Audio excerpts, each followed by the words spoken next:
Good morning, everybody. Matt Halpern here with episode 24 of the Chocolate Croissants podcast. It has been 24 weeks since we went live, and that is almost half a year. I can't believe we've been doing this for almost 6 months now. It's pretty rad. So thank you guys, all of you, for tuning in, whether this is your first episode or if you've been with us this whole time. We really appreciate it. I know there's quite a good bit of you here that are part of our Facebook group, which is, you can find us at www.facebook.com/group/chocolate croissants. If you are in that group, then you're very familiar with the kind of interaction and conversation that goes on there. If you're not in the group yet, we would love for you to join us there. You can ask questions to the guests that are coming on each week. You can communicate with the guests directly when they sign on. You can ask both myself, Jordan, or Justin any questions you have. You can communicate with the other members of the group. A lot of great conversation, a lot of people helping each other out and sharing their experiences. Just an amazing vibe. And we're about 1,000 members now, and it's not big enough and it's not small enough to where, there's, how do I say this? It's still meaningful, and I hope it stays that way, I guess is the point that I'm trying to make. It's very meaningful. It's a great group of people. Everybody's really just helpful. I guess that's the best way to put it. So if you haven't checked it out yet, please head over to our group, facebook.com/group/chocolate croissants. Check out the conversations, give us a join, and you'll be the first to know when our podcasts are coming out and who they're with each week. I would also love to ask all of you guys a favor. If you're like me and you consume most of your content on your phone, then we would all be grateful if you would open up your podcast app, search for Chocolate Croissants. Once you find us, click the subscribe button in the top right of your phone screen. And then you'll get all of our episodes downloaded to your phone each Monday when they come out, and you won't even have to think about it. Also, ratings and any kind of reviews are always amazing, especially if you like the podcast. So if you have a second to give us a rating or to write us a review, we really appreciate it. We've seen some amazing ones come through that we are eternally grateful for. So thank you to those of you who have taken the time to do that. We genuinely appreciate it. I'd also like to take a second and thank our good friends over at Rode Microphones. Rode continue to support us each week, and their products are the reason why you are hearing my voice right now, as I always say, coming into your ear hole. Hopefully that was not meant as a literal thing. I meant that as a pun. Oh my God, that was terrible. Anyway, you can learn more about Rode's products, including their podcast microphones, their recording microphones for music, and even their broadcast microphones at rodemic.com, or you can visit them at their socials at rodemic. Okay. Now on to episode 24. Our guest this week is my very good friend, Mr. Finn McKenty of the URM Academy and Nail the Mix. Finn is one of my dearest friends, one of my business partners, and easily one of the most brilliant people I've ever had the privilege to know.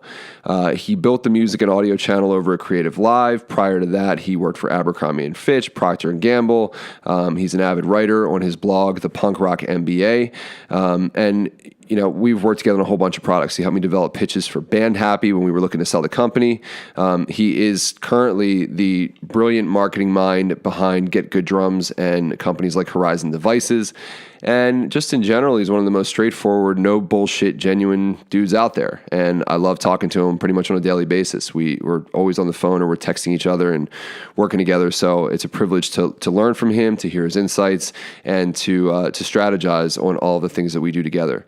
So in this episode, we discuss everything from building a brand to dealing with anxiety, lack of motivation, and overall happiness, life hacks in this episode. So if you'd like to learn about any of those topics, then I would actually recommend for this one that you grab a notepad and a pen, because you're going to want to take some notes. Tune in closely, okay? So without further ado, this is going to be episode 24 of the Chocolate Croissants podcast featuring Finn McKenty. I'm out of here. Enjoy. Hey guys.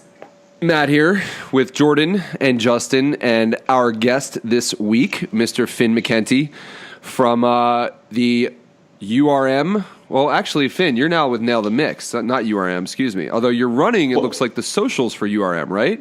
Well, let me explain. So URM is the parent company that offers a few products, one of which, kind of our flagship product, is Nail the Mix, which is our subscription service where you sign up, and then every month you get the sessions from, a well-known album. For example, we did one with Nolly. This month we have Meshuggah, so you get the session from that album, and then at the end of the month, the person who mixed it will do a live streaming session where they show you how they did it. So Nail the Mix is our main product. We have another one called URM Enhanced, which gives you access to some additional tutorials and like one-on-one Skype sessions with Joey, Joel, and Al, and some other stuff.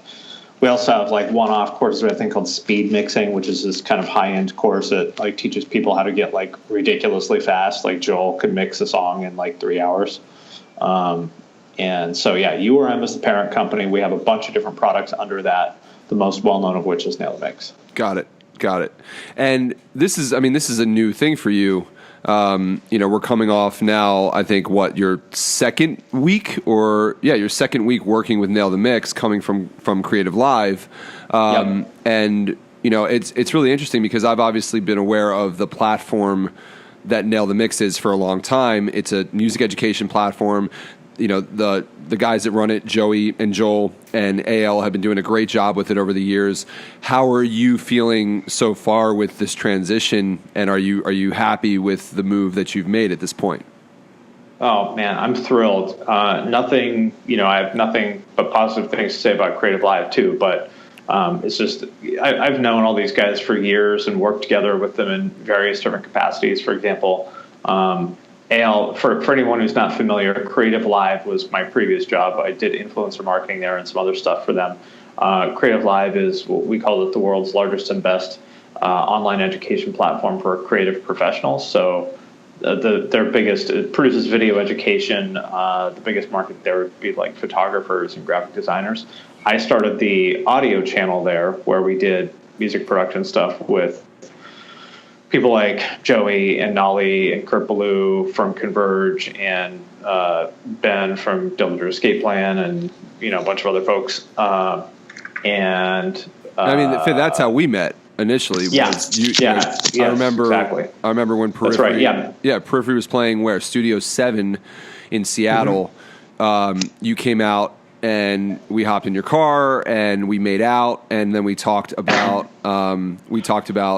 getting me on board to do a class with Creative Live, and that ended up becoming eventually my working musician playbook class. That's right. That we did together. And if I recall, that was still pretty early on within the first year or two that you were running the music and audio channel for Creative Live. Isn't that right?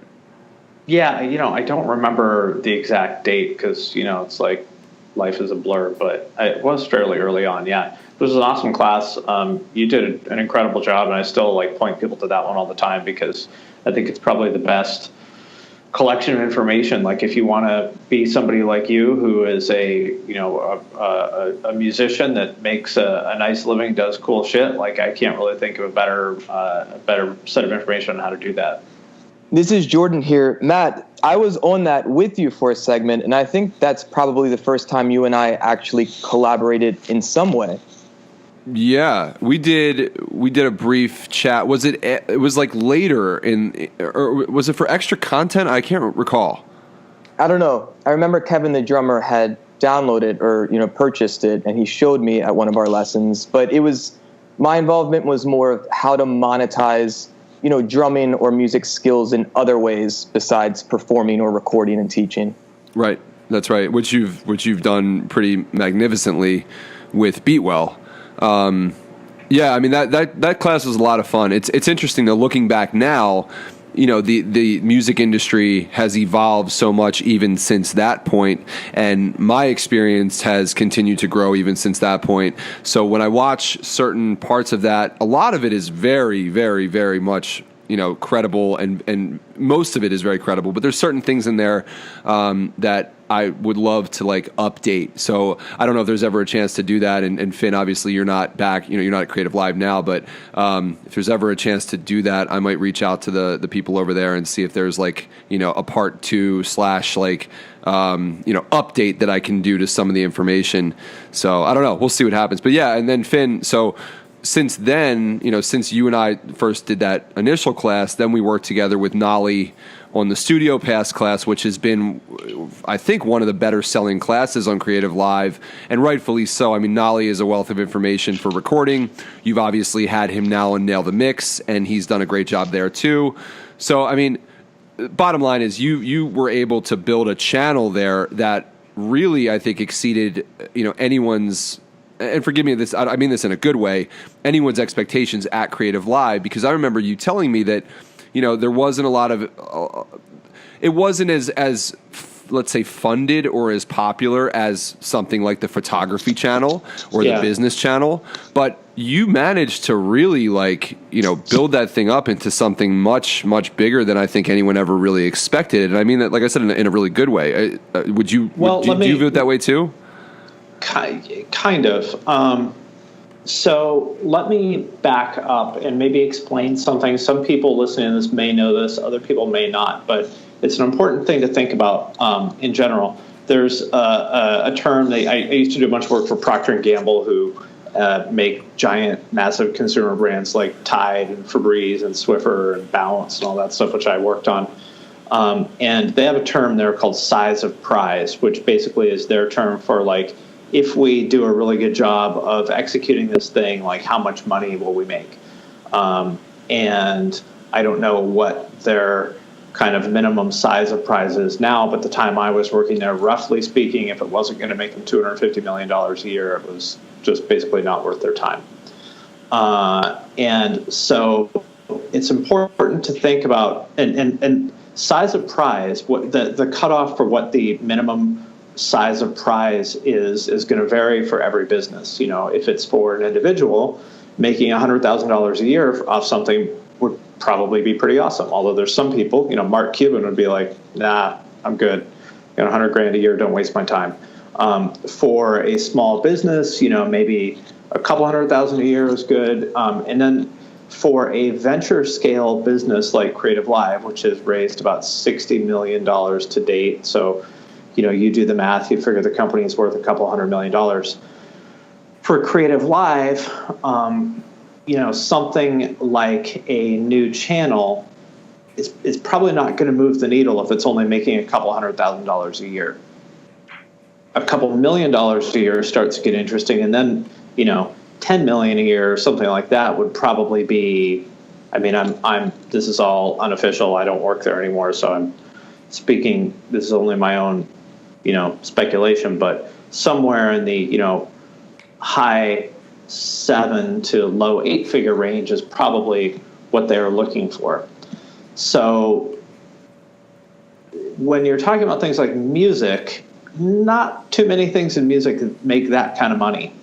So to get back to what you're saying, and this is something that I think other people listening to this might want to think about, is make sure that when you're pitching something like this, that the size, think about size of prize before you pitch something, because what might be exciting to you may not necessarily be exciting to other people involved. And even if you're successful, it might be looked at as a failure. So in other words, if I was to, make $50,000 in revenue a year off, the music channel or something, that would definitely be a failure. Even though if it was an individual, that would be a success. So to get back to your question, without, disclosing any information that I shouldn't, I am very proud of the success of that channel. I think we did an awesome job of executing it. Whether that, is a home run in terms of what a venture scale business is looking for is perhaps another conversation. Sure, that makes sense. So that's a very long answer, but I want to answer. I want to give answers here that may be more generally applicable to people listening to this. Got it. That makes sense. Yeah, I think that's great. And I guess that's what I was saying. I know you very much so view it as a success, and so do I. But I always told them from day one, hey, whoa, don't think this is going to be a $10 million thing, because it's not. And many of them were like, oh, I think this can be big. And I'm like, you might want to reconsider that. Well, and that's you so being... No, it's not me being you've been involved with this stuff. No. What I was saying was, I think that's you being very realistic. I wasn't knocking it. I was actually supporting you there. I think that's very realistic, because, as you said, there's very few things in music that can generate that kind of revenue. And when you're talking about music education, you and I both know very well that there is a very small niche within this music niche of consumers and music fans that are really interested in this. And it just so happens that it all falls, for the most part, within this sort of heavier music genre, which is not a large scale portion of the music business. It's a smaller corner of it. And when you and I were working together, even on the Band Happy stuff, when we were talking about reaching out to some bigger artists, like, you know, in the EDM world and getting outside of this small niche within a niche, you know, we found it to be very, very tough because, you know, and I won't say which artist it was, but, you know, I reached out to a very, very, very famous EDM artist, and his response was, I'm not really at that point in my career where I need to do education to make money. And I've got enough money and fans. I'm good. Right. Exactly. So it's really tough to like get that winning formula of not only do you have consumers that are interested in this kind of stuff, but also the right kind of artist who either truly understands the need for education, no matter where they are in their career, or someone who actually kind of has this combination of, I understand it, but I also need to make money. So yes, I'm down to put in the work. And, you know, I've talked about this before, but like that was the bane of my existence with something like Band Happy. And I know in talking to you, it was a pain in the ass with the music and audio channel because there's a very select group of artists that really get it and that are willing to go out there on a limb and share this information without it just simply being about the bottom line. And that was a big challenge for us both. So I don't want to dig too deep down this hole, but my question for you is, once you did transfer sort of your focus from the music and audio channel to the bigger picture stuff you were doing at Creative Live, was that a little bit easier for you to feel like you were more in control, like it is for me now, not really working so much with other artists and trying to get them to educate? Does that make sense? It does make sense. I would say that the stuff I ended up doing after I did the music and audio channel at Creative Live was working with our CEO and founder, Chase, on all the content that he does. So if you guys are familiar with Gary Vaynerchuk, Chase is kind of in that same sphere. They're friends and, you know, kind of travel in the same circles. So Chase has a podcast and a couple of YouTube shows. So some of the people who had on podcast were like, you know, we had Richard Branson, Mark Cuban, Ariana Huffington, Reid Hoffman, the founder of LinkedIn. I don't know, like I'm drawing a blank. Well, we had Gary on, Tim Ferriss, Ramit Sethi, like, I mean, you name it, a bunch of these, you know, quote unquote influencers. And it's kind of the same challenge with those people as it is with musicians. It's a little bit different because asking somebody to sit down for an hour podcast is a much smaller ask than it is, you know, asking them to teach a class that's, you know, 1 to 3 days long. But still, you know, if you're talking about somebody like the founder of LinkedIn, who's also one of the most successful investors of all time and a billionaire. We also had one of the co-founders of Airbnb on, who's a billionaire as well. Asking them for 2 hours of their time is still a pretty fucking big ask. So you still kind of have to do the same calculus of like, how do I, you know, how do I position this thing such that this person who doesn't need the money, you know, wants to do it. And I think in a way that comes down to the communication and marketing skills that it seems like you've developed over your lifetime, Finn. Well, I didn't talk Reid Hoffman into anything. That was Chase, who's like a Jedi master of persuasion. So, yeah, but you're totally right. That's what it comes down to is like, I mean, his emotional intelligence and charisma is just off the fucking charts. He can talk anybody into anything. Matt is pretty damn good at that too. So he could probably explain more about how to do that than I can. Right. But, you know, the point being that someone like Chase obviously had enough, you know, trust and put enough value in you to be part of that process, so to your credit. And what I'm curious about, Finn, you know, I really started to get to know you and your point of view and content through Matt earlier this year. And I know you have the punk rock MBA, and that's where I've seen you most active in my life. So maybe you want to touch on that with the audience who's unfamiliar. But even going back further than that, I think it's really cool how you have this specialty of, branding and marketing and communications, but also this culture of music, and specifically heavier music. And I think that really helps you stand out within a certain population or community. And I'm curious as to how you first, came into both of these different fields, both of music and of marketing, and how you figured out a way to put it all together. Sure. Well, I grew up kind of into, I guess, primarily like hardcore and punk and metal also. I was really into like I liked the sound of metal, but not the culture, if that makes sense. Anybody who's familiar with these things will understand that like hardcore and punk has a very different culture than metal, especially back, in the like 90s when I was getting into this stuff.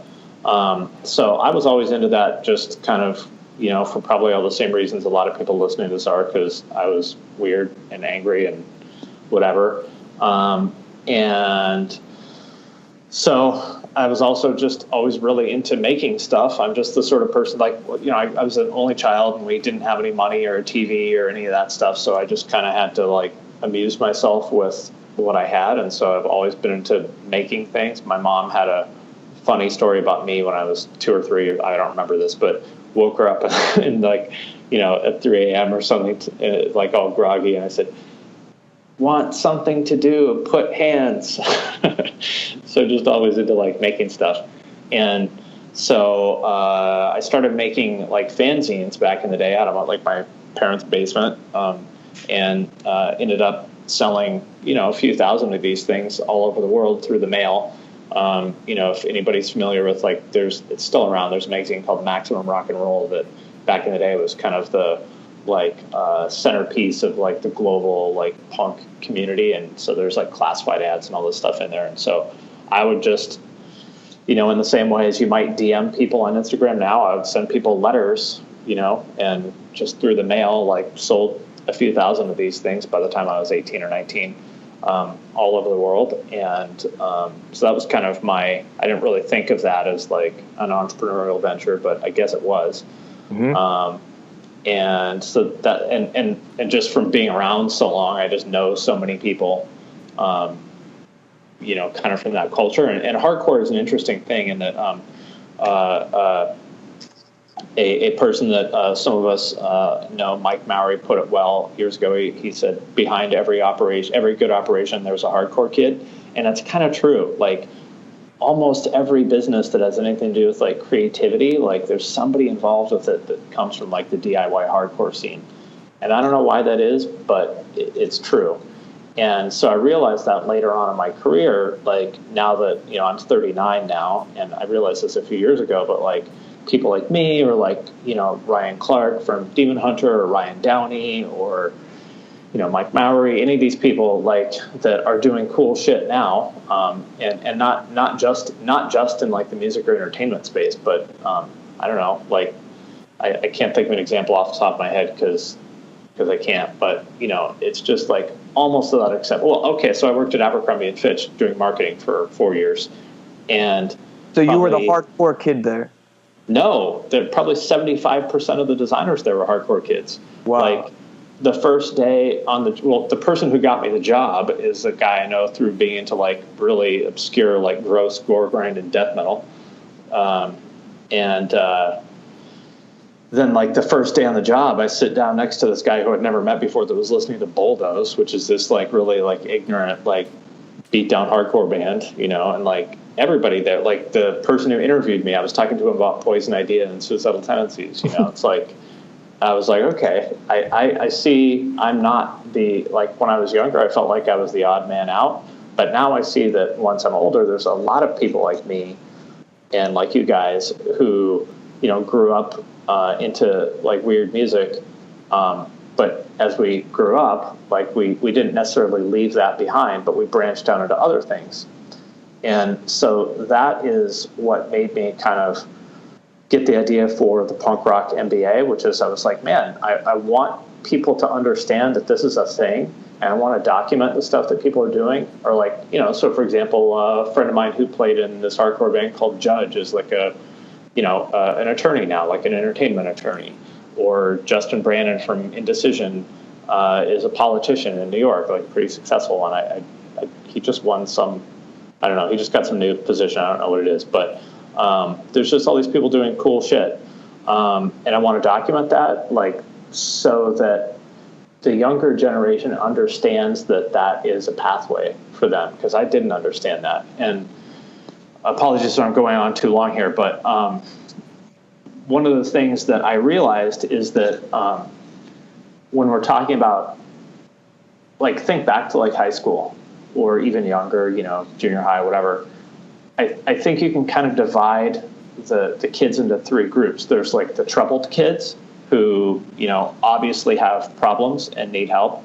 And then there's like the really high achievers, the honor student AP kids that are getting groomed to go to elite universities and stuff. Both of them get a lot of attention, different kinds of attention, but they both get a lot of attention. But then there's a bunch of kids in the middle who don't get very much attention, and we all just kind of go, I don't know, I guess they're fine, whatever. Like, they're just sort of ignored. And in particular, I think there's a lot of people who were probably like us and our friends and the people we hung out with, who could go one way or the other. Like, there's smart kids who maybe, have a little bit of dysfunction or something in their background, and if they get nudged this way, they'll turn into like fuck-ups. And if they get nudged that way, they can become really like happy, successful, high achievers. And so I would, I'm not going to pretend that I can like save a million lives or something, but I would like to like do what I can to nudge some people in that direction towards being happy and successful and stuff.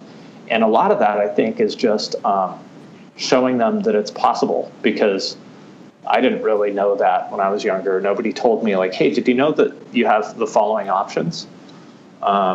And so that's what I hope to do. So I don't know if that answers your question.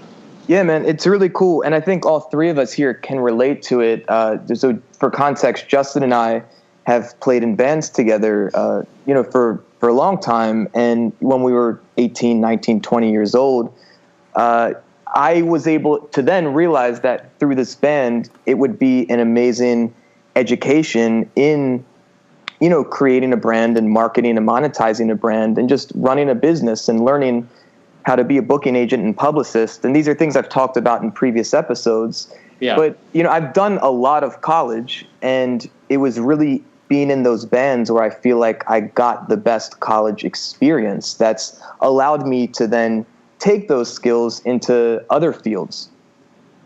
And I think the branding of Punk Rock MBA pretty much encompasses what I've realized and become aware of how I've been able to develop this skill set that's allowed me to be successful in ways that, feel good to me. So I think it's really cool that you're actually leading community and letting others know who are naturally attracted to being a musician and sharing their music with the world, that their natural passion and their natural inclination to share that with the world comes with all these skills that need to be developed and then can help set a foundation to be successful long-term in life. I think it's really amazing, man. Well, tell me, I'd be interested to know your thoughts, since you said you've done a lot of higher education, and you said that a lot of the stuff you did with music was, in some ways maybe a better education, but you've obviously stuck with the higher education for a reason. And I know there's kind of a bias in our community, I think, among a lot of people to like disregard higher education. Can you talk a little bit about that and why you think it's valuable? So my higher education was for specific skills and to get a specific license. So I'm a licensed psychotherapist in Maryland. In order to be that, just like in order to be a lawyer or a doctor, you need, certain degrees to practice. But to be honest and quite frank, choosing that major and graduate program was a safer option for me because I didn't really have vision or confidence for anything else in my life at that time. Now, when I first started, I found legitimate ways to connect music and drumming with, counseling and therapy. And then things started to open up, and where I felt like I was being myself again in the program. But never once did we talk about the business of psychology, and never once did we talk about the marketing of a psychotherapy practice. And that was in many ways where I kind of stepped up and was starting to introduce these concepts, because everyone else who was paying all this money and investing time in the program, they were interested and they wanted that content, but they weren't getting it. And I think in many ways that's where education currently fails a lot of students. It doesn't seem like it's kept up with a 2017 world of what's relevant in how to apply the knowledge and skills learned in a program to the real world of supporting oneself. Yeah, it seems like that's a common blind spot in almost all educational programs, is that they really don't tell you how to make any money off this shit, and that's a pretty important part. It's awful, and I've debated with professors about, well, maybe it's because the people in charge want to stay in charge, or maybe I don't know, that it could be a very pessimistic view of it, or maybe just the education with a capital E is so fossilized and stuck and big that significant change will just be difficult, if not impossible. Yeah, I think it's probably a little bit of all those things. With also one thing is, I think that a lot of people who choose to pursue education as a career, or choose to be educators within the traditional education system, have kind of a bias against business. Like, they think making money is dirty, and selling yourself is dirty and all that stuff. So I think that they maybe view themselves as above that stuff, or that they're not interested in it, or something like that. So that's my opinion, is that I think that's part of it, is they're not interested in telling you that stuff because they think it's gross, and they're like purists. And I wish I could be a purist, but that's just not how the world works. It's interesting because, the same way that, Uber and Lyft are putting taxi cab businesses out of business, or, Airbnb, challenging hotel companies, it may be things like Creative Live or even punk rock MBA that ends up putting a significant dent into the education system, or at least forcing them to pivot. Yeah.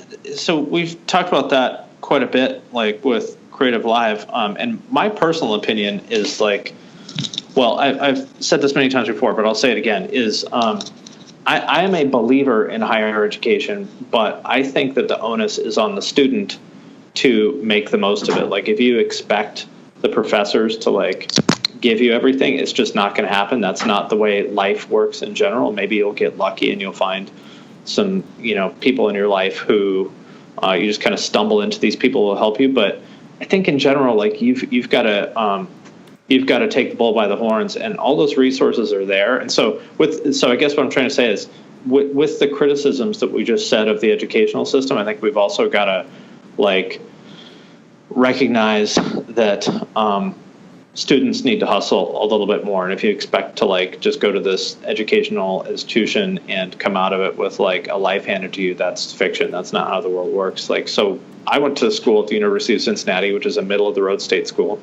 And I believe that I got a world-class education out of it. And I've been told by other people who went to much fancier schools Berkeley and stuff like that they thought I did too. And the reason why is because I took advantage of every resource that was there. So for example, I would go to all my professors' office hours and just ask them about stuff. I didn't go there to argue about my grades like most people do with office hours. I went there and go, hey, the other day you were talking about such and such with the SEC. Can you explain to me how that works? Why does the SEC have this regulation? How do you actually get through that process? Blah, blah, blah. And I went to the library and I read all the academic journals that they had there, because that's probably the only place, I'll ever have access to those, all this stuff. And so I did some independent studies. I had, a couple credits to finish up at the end of my senior year. And I asked one of my professors, who was a really smart person, and she seemed open-minded. I said, hey, how about instead of doing this class, I could do this independent study for you, and, get my credits that way. And so she did that. And so I came out of there that was again, I got a degree in marketing and management from middle of the road state school. on paper, nothing fancy, but that was like a totally transformational experience for me. And the reason why is because I made the most of it. And that's where I think students go wrong. I think the institutions go wrong by, all the things we discussed, but I think students go wrong, which is that they just kind of expect to be guided through this thing instead of like taking ownership of the path themselves. Yeah, I couldn't agree more. And Justin can actually speak to this because he's 30, but he actually went back to get a second undergraduate degree. So Justin, I guess share with Finn and all the listeners, what was your plan going back to college now knowing all these things that we're talking about? I would also like to know specifically why a second undergrad degree instead of a graduate degree, because that's pretty uncommon. Sure. So the situation came up in that when I got my first degree, it seemed out of necessity, and it seemed that I was doing it for the wrong reasons. I wanted to finish college the first time, I think, for my parents' sake. Also the uncertainty that I wasn't sure where to go with life, and it just seemed like that was the safest route. So I had stopped school the first time around somewhere maybe 3-4 years down the road, changed majors a bunch of times. And I stopped because the band that Jordan and I were currently playing in that we were playing in at the time, we were doing great things. And I said, well, look, school is a constant. It will always be here. I can pivot what I'm currently doing right now and change the route and say, I can come back to school whenever. And, when the band had stopped, I said, okay, well, now I'm not really sure where to go. So I went back the first time and I graduated. And honestly, I didn't give a shit. It was very whatever. And from there, I ended up just using all of my experience. And that was everything from I was the booking agent in the band. I was the one who set up the tours. I was the one who dealt with all of the talent buyers and, all the different agents that were out there. And so I knew I had the skills of connecting with people, and I just had to take the things I was passionate about and put them to use. And so I ended up starting a business where I bought and sold vintage and high-end bass guitars, because that's what really got me going was gear from the 50s, 60s, and 70s. And I was able to use that to then, travel and move and do a bunch of things that most people were doing that, the 9-to-5 hustle, or they were just grinding, all hours of the day and still not being able to enjoy, the fruits of their labor of sorts. And so it was great. And it was actually podcasts. I would listen to the Joe Rogan Experience, and I would hear this, I think she's a biochemist, Dr. Rhonda Patrick, and I would get so freaking fired up about nutrition and just trying to preserve life and live the happiest, healthiest life you can live through nutrition. That that I felt in the same thing, the same way I would feel it in music, and fitness and other things that really got, like my spirit invigorated and me just pumped up about life. I said, fuck it, I have to go back. And it's the same thing like Jordan. It was, the necessity of this is, I'm going back studying dietetics. So I will graduate and do an internship, and which I'm excited about to finally get out of the scholastic part of it and get into the real world experience part of it, and then sit for boards and become a registered dietitian of nutrition. And really, it's one of those things where you can't go, get I'm going to use the term, you can't get like a punk rock MBA kind of idea, and walk out and just call yourself a dietitian. And there are so many out there, so many people out there who call themselves nutritionists, or who will provide nutrition, therapy or counseling for people, and they're not legit. And I know I listened to you, I think I was listening to maybe the latest Dear Finn, and you were just talking about, supposed experts of marketing. And it's like, you can listen to Joe Schmo, whoever, who hasn't done shit in the game, but has just read a bunch of stories, and said, here's the blueprint of how you do it, but they haven't done anything. Versus listening to a guy like you who's fucking been there and done it. But with marketing, and we see people who go through like marketing and PR programs and then have no idea what the fuck to do with their lives when they get out of there. And it is possible to be an effective coach at something without being a good practitioner. I mean, like athletics are a good example of that. Sure. So I don't mean to totally, write that off. But at the same time, like, I don't know, like these like overweight dietitians and stuff. That's Yeah. a little suspect to me. And No, look, there, trust in me. my program, there were plenty of people with doctorates who I didn't trust either. Yeah. And honestly, the unfortunate thing with for me and in the field, and I look at doctors, and obviously I think it's the same thing that you said. I'm trying to think how you phrased it. It's something to the tune of who do you want to trust, the supposed expert or the person who actually has something to show for what they do? Someone who kind of lives what they're talking about, and it's like, yeah, I see dietitians, and we see this in every field. There are people who just talk about it, and there's people who be about it.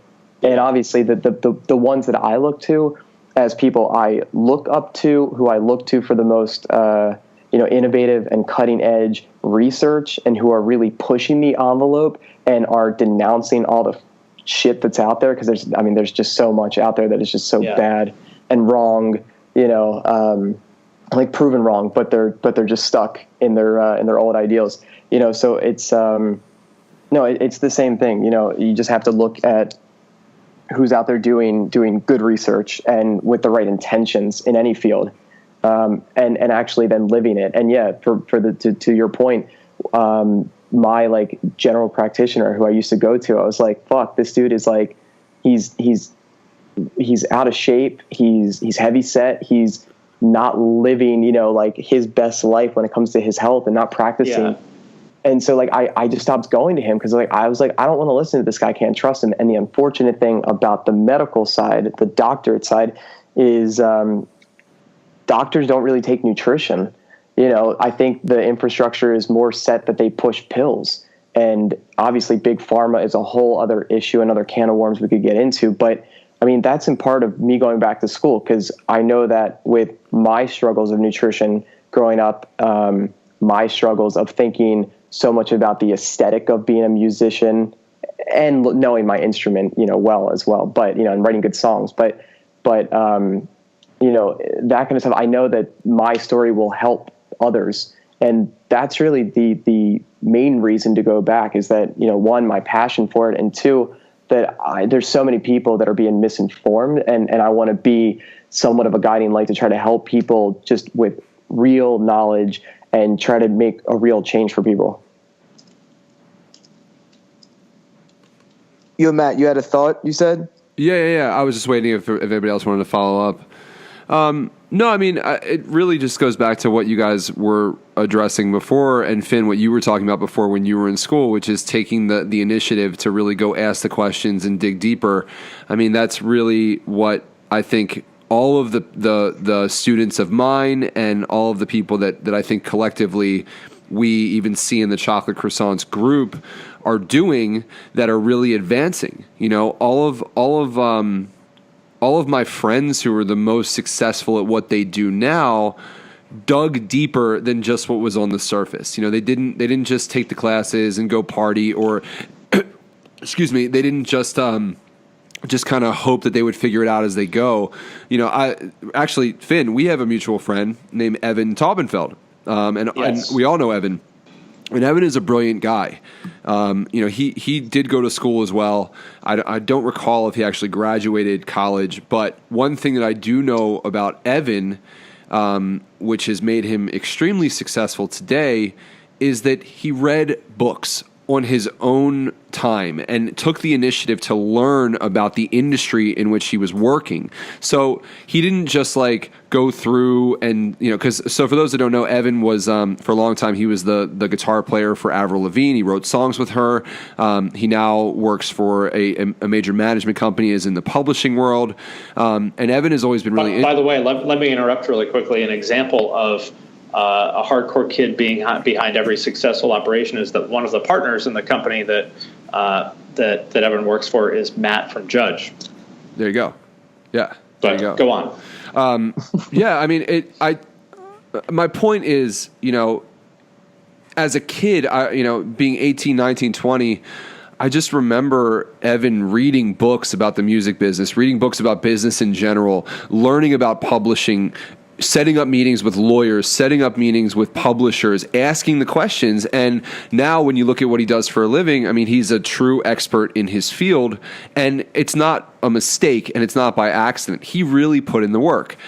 I think that there are personalities out there who become obsessed with whatever it is they're doing or the path that they're headed towards, and that obviously is an amazing trait to have. And we've even talked about that on the podcast. There's some people who just kind of do things because they're good at it and they kind of float by and they do the bare minimum. But then there's other people who are not only good at it, but they become obsessed with whatever it is that they're trying to do, and they dig deep and they ask the questions. And if there's a lesson, you gotta be a student of the game, whatever it is. Yeah. Some people like to read books. Some people want to, put it into practice. However you want to be a student, it works. But find me a great musician that, doesn't play very often. They're not out there. Or if they don't play very often now, they did, for 20 years or whatever. Find me a great programmer that doesn't write code very often. You got to be a student of the game if you want to get anywhere. And how can you be surprised? If you're frustrated about what you've achieved or haven't achieved, ask yourself if you really pushed it to the limit in terms of putting in the work. And I bet you didn't. Yeah, for sure. Now, Finn, here's a question for you, because this is something that you and I have had many private conversations about. Throughout all of your schooling, throughout all of the amazing experiences that you've had in the professional world, I know from speaking with you that there's this undercurrent of anxiety and call it even self-doubt, which is pretty amazing because you've achieved so much, and you also are now at a point of authority where you're helping other people navigate their own careers. But I have to believe that many of the people that we're talking about who are self-starters, who do take the initiative, also deal with this form of self-doubt, this form of anxiety. And I know I deal with it every day. I'm just really curious about how you have sort of learned how to navigate through it over the years, and if it's gotten better, if there were times when it was worse, times when it does get worse, what kind of sparks it, if you're willing to talk about that kind of thing. Sure. Well, since we have a licensed psychotherapist on the line, I'd love to hear your thoughts as well. Yeah. And please jump in and correct me if anything I'm saying is stupid, wrong, or dangerous. I would like to first draw a distinction between a clinical issue and just kind of a temporary feeling. So the difference between being bummed out about something that's happening and the difference between being clinically depressed is categorically different. If you are clinically depressed, you feel like shit for kind of no real reason because it's a brain chemistry issue. You just wake up and sorry, Finn, or it happens significantly enough where it's really impacting your life, family, work, etc. Sure. So I can only talk about my experience, but that's to me is you just wake up feeling like there's a fucking black cloud over your head, kind of for no reason. And when situational things do come up, it happens. It hits you harder and it has a greater effect on those things. And same with anxiety. There's a difference between nervous because you have a job interview coming up, in which case you would be nervous about that, or with depression, if your dad dies, anybody would be bummed about that. But if you're just kind of if you're super anxious for kind of no particular reason, or really feel really shitty for no particular reason and want to kill yourself 10 times a day like I used to for no particular reason, that's a clinical thing, and that's a different beast than just managing your own psychology within the boundaries of, I guess, what I would call normal.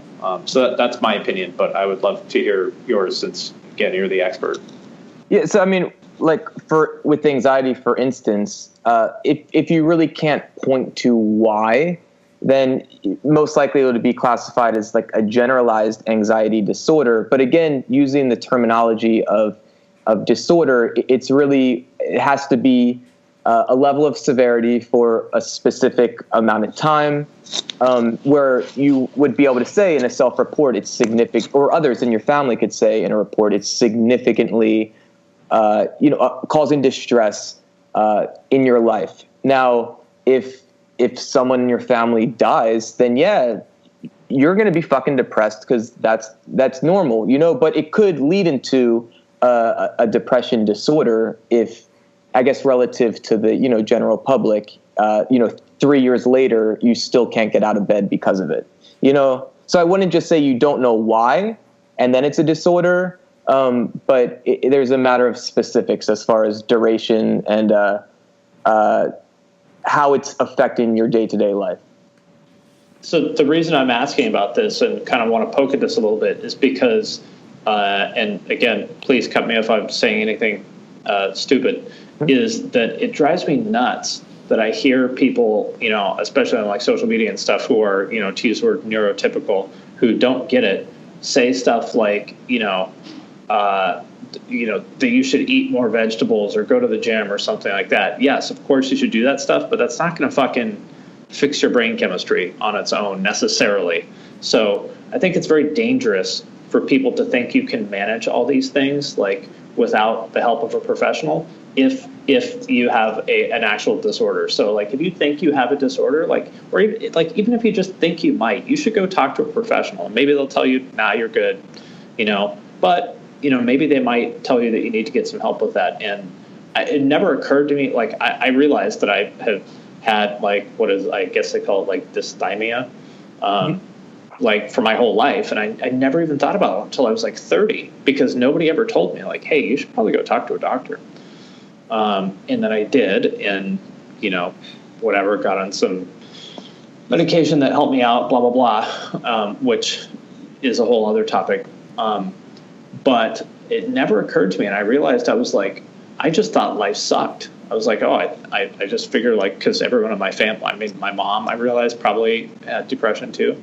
And I just sort of had the expectation that you go through life feeling shitty and sad and anxious all the time. And that's just how life was. Until somebody I knew who had been through it was you need to talk to a doctor. So I did, and it fixed me up. So I think that's an important thing for people to consider. I would never tell somebody what they should or shouldn't do in terms of getting professional help, but you should at least consider it as an option, and don't think that eating your fucking vitamins is necessarily going to solve this problem for you. No, totally. And I agree with that. And it's interesting to hear that something like dysthymia, which is low mood and oftentimes kind of low energy and interest in things, to compare that to the lifestyle and that you have now. I mean, it's incredible, the difference in your life, it seems. Well, I've always been a hard worker. I just sort of had to I don't know. I mean, that's just, I don't know. These things are weird and very individualized, and it's never stopped me from doing things. I just felt like shit the whole time. Right. Right. But to your credit, you, for whatever reason, whether it was, your own self-motivation or a parent or whomever, you did something about it. And I'm sure someone like Justin, learning about the benefits of food, and trust me, they're clearly, you can't separate what you put into your body from your body, just the same way you can't really separate your body from your emotional state. I mean, it's all interconnected, but it's also very individualized. And, there's a whole lot of debate of whether disorders are purely biological and genetic versus environmentally influenced from shitty parenting, etc. Sure. And you can't say it's all or nothing. It's all a combination. And yeah, if you're feeling a certain way, going to see a psychotherapist of some sort is never a bad idea. Just like improving your diet is also never a bad idea, but you can't really put the full solution into just one thing, I think. Yeah, to Jordan's point, Finn, for clarity, when you're seeing wherever you saw, people spouting this idea of if you fix your diet, yeah, and big pharma, blah blah blah.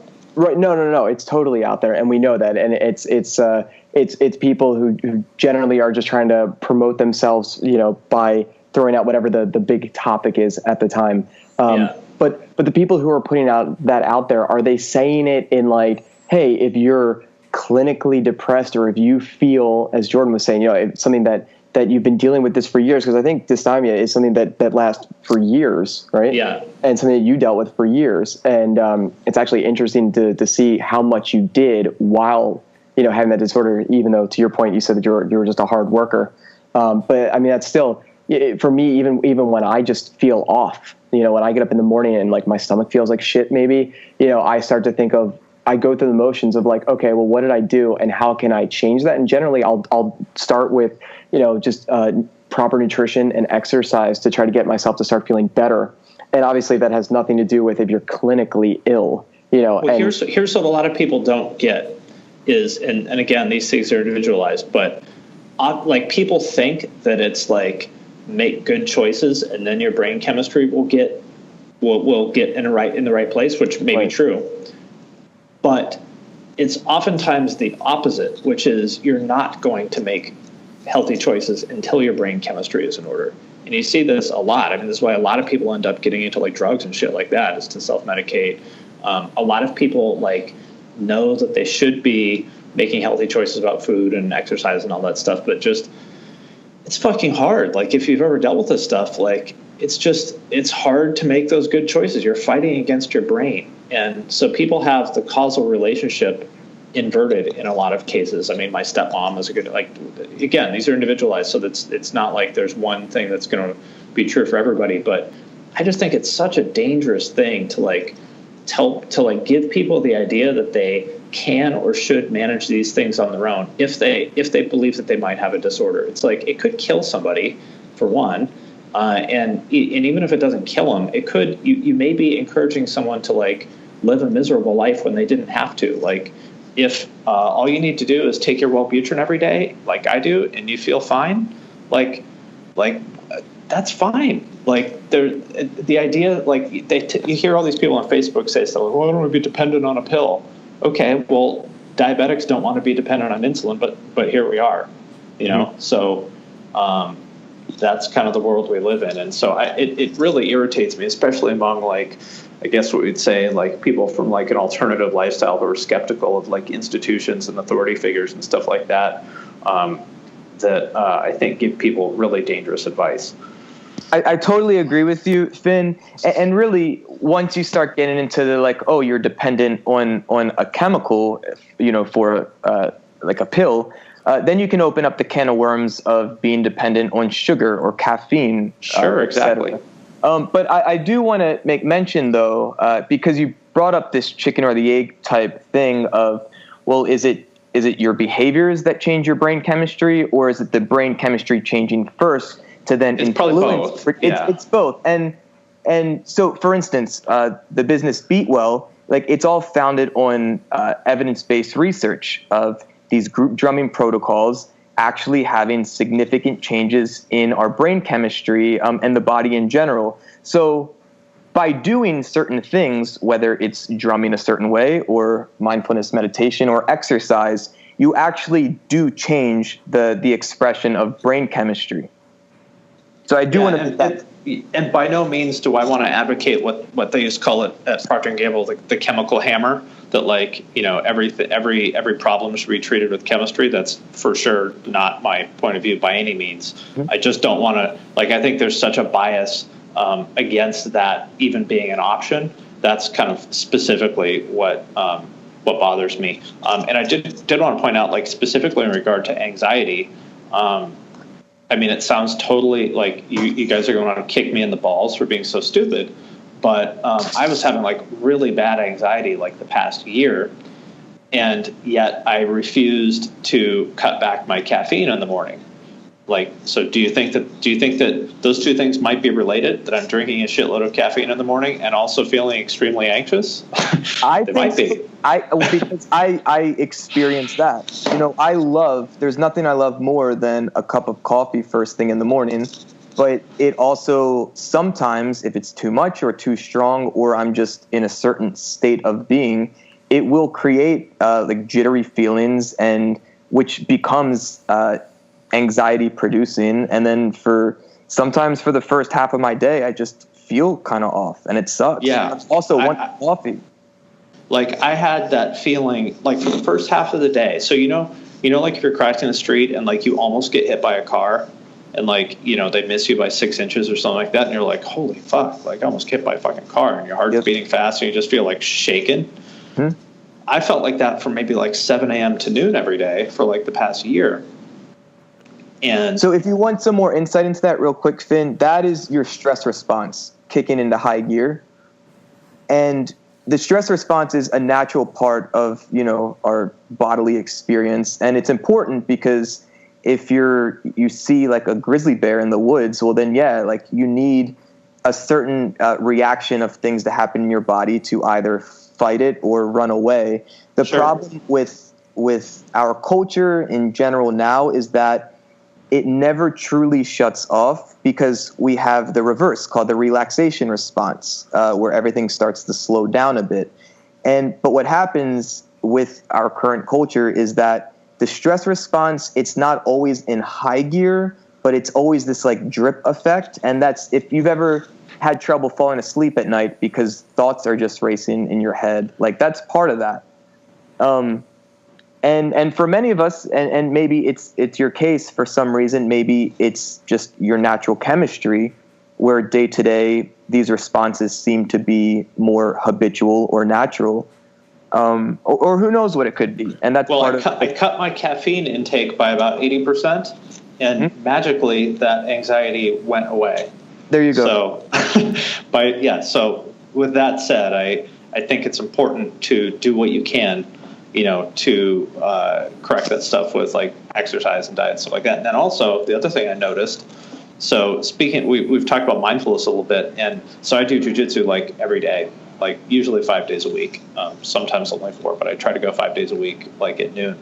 And I noticed a couple things is that after jujitsu, no matter how anxious I was before, after jujitsu, I feel totally calm without exception, no matter what else is going on. And I don't know biologically what's going on, but like clearly it's a thing. And so I have realized that that's not just like exercise for me. That's like, that's important to my mental health as well. And do you know who Stephen Kotler is? Are you familiar with him? No. He studies like the flow state. Okay. Uh-huh. And he has an acronym for this, which I realize totally describes jiu-jitsu for me and probably for a lot of people, which is STIR, that selfless, timeless, and information rich. And when I'm doing jiu-jitsu, I feel selfless because like I'm not thinking. I don't have a sense of self being as a being separate from anyone else. Timeless, like if you've ever rolled, like this time just flies by. And it's information rich because, you're so focused on trying to, keep somebody from choking you or trying to choke them or whatever. And it's very technical. And so I realized like I'm spending an hour a day in this like selfless, timeless, information rich state, which is, that's a mindfulness practice, and I never really thought about it that way. But I realized that that's what it is for me. And it's like really, really key for me to be like a happy person. Yeah, and for those listening, I think a lot of the musicians in the Chocolate Croissants community can really identify with that, in that playing an instrument, that takes us into a flow state, whether we've realized it or not. And totally. I know for me, as a little kid, playing drums was my way of processing the things that I couldn't speak, and processing, the anger and frustration and joy that I wanted to experience. But it took, many, many years until I realized, that is one of the reasons why drumming and playing music and experiencing music was so natural for me, because it gave me all these other benefits in life. The other thing I would mention is that for the people listening to this, in like creative communities, I would say the majority, and probably a large majority of people in the creative community, have some sort of moderate or maybe moderate, mild to moderate issue, at least, with some sort of like depression or anxiety or, some sort of, I don't know if I'd call it a disorder necessarily, but like we're almost all dealing with some of this stuff. So I think there's a couple things to think of. There's like, one, just that you're not alone, and two, that like for me, I don't think I realized that my reference group was probably not good. Like as I said before, I felt like I just had to like suffer through it because this is just what life was. It's because I was around a bunch of other people that were also dealing with the same stuff. And then after I ended up being around some like, I'll say healthier people. I don't mean that as like a judgment, but after being around some healthier people, it's very eye-opening to just be like, oh, it doesn't have to be like this. Wow, I never thought about that. And so, and you think about like all these like eccentric people and stuff in the music scene that I think about when I was a kid. We were like, oh, wow, Sam from Born Against, wow, he's a wild guy. And then later, because I was 17 or something, I didn't know what to look for. And now later in life, I'm like, okay, that guy was dealing with some pretty fucking serious mental illness. Like he wasn't just an eccentric guy. He was like really dealing with some serious shit.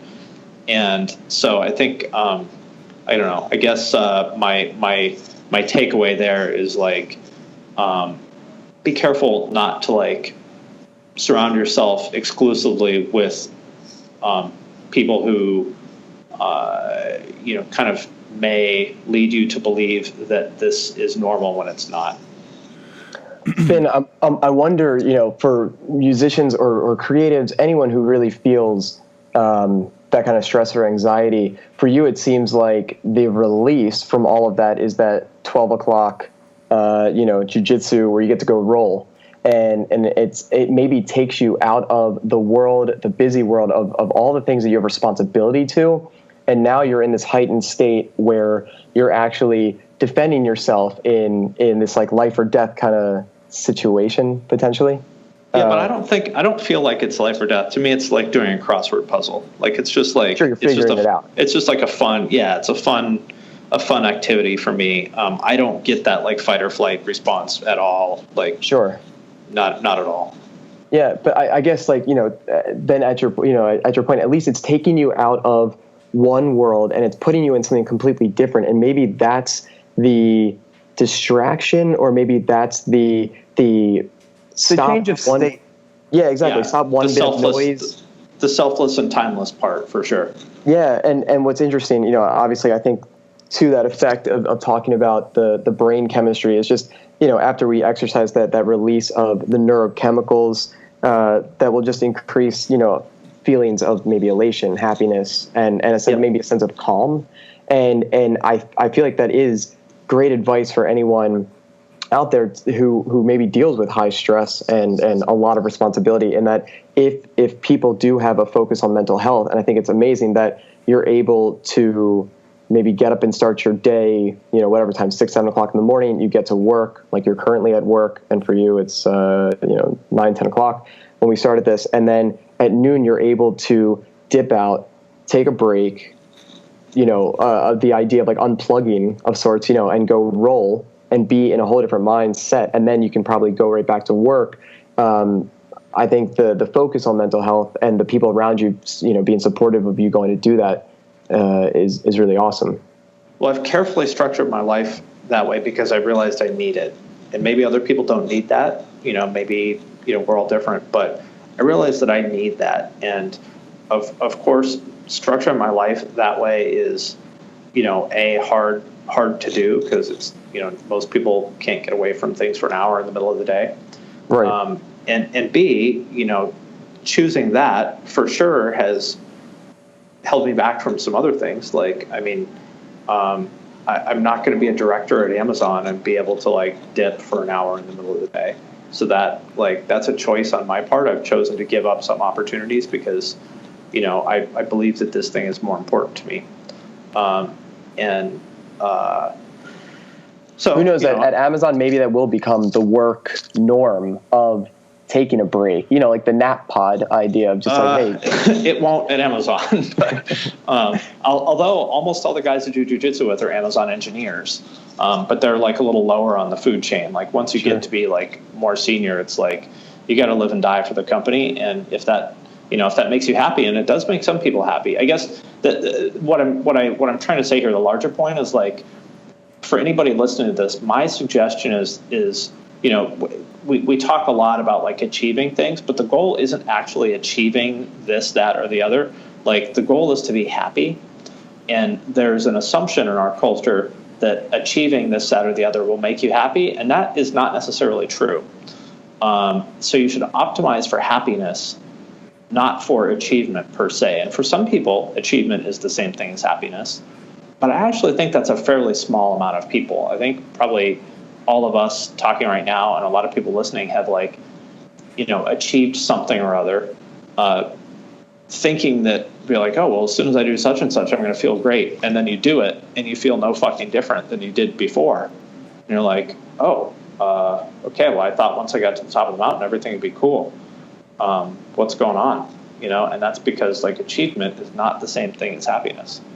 That's a really, really big point, Finn, because I've found that as I've hit certain milestones with different things in my life, it doesn't actually make me feel better under the surface. But what has actually made me feel better has been making these slight tweaks, kind of like what we're talking about. And we've talked about this specifically. Like I've also cut down on caffeine, and I've noticed a big difference in how I feel. I'm less jittery. And the days that I do forget and I go get a coffee first thing in the morning, or I make coffee first thing in the morning, it really doesn't serve me too well. I need to sort of pace it out over the day and do it at the right times. I also find that, and Justin, you know this, like working out midday to later in the afternoon is typically better for me because it's kind of like you said, like get a little bit of work done, then go really focus on your mental state, your physical state. And that has to come first. That is the big thing. Like you can work all day and achieve every goal that you want to achieve in terms of your business and your professional life. But if you're not taking care of yourself emotionally and physically, then you're really no good to anybody. And I really can't stress enough how important it is for people to try to model their lives off of what is going to be the best for them for longevity, for happiness, for going forward. And Finn, in our conversations, I know that you were sort of debating about which direction to go. Is the direction to go higher up the corporate ladder, to make more money, to have a stronger accolade next to your name, so that as you continue to progress in this world, you just you reach that, as you said, get closer to the top of that mountain. And yeah, that might be great, but say goodbye to your ability to have a social life. Say goodbye to your ability to have a personal mental health focused life, because you need to commit all that energy, and there's a very finite amount of energy to the work that you're doing. And I'm really happy that you made the decision that you made, because it is allowing you to be a happier person. And you and I can both agree, I think we all can agree, that the more space we allot ourselves to do the things that make us happy and find the things that make us happy on a daily basis, the more productive actually we can be, and probably the more successful overall long-term we're going to be able to be. So that was a point I wanted to bring up. And there was one other thing though that I wanted to ask about that you guys were discussing, which is, there's this proof with drum circles, for example, like, people getting into drum circles, there's this proof that they feel better afterwards, or that it helps to change their brain chemistry. There's proof that going to the gym and exercising, or, focusing on your health, or running down the street, or eating well, making these nutritional changes to your lifestyle, that's all beneficial. However, there has to be motivation to do these things. And what I keep seeing are a lot of people that don't really have their own motivation to do it.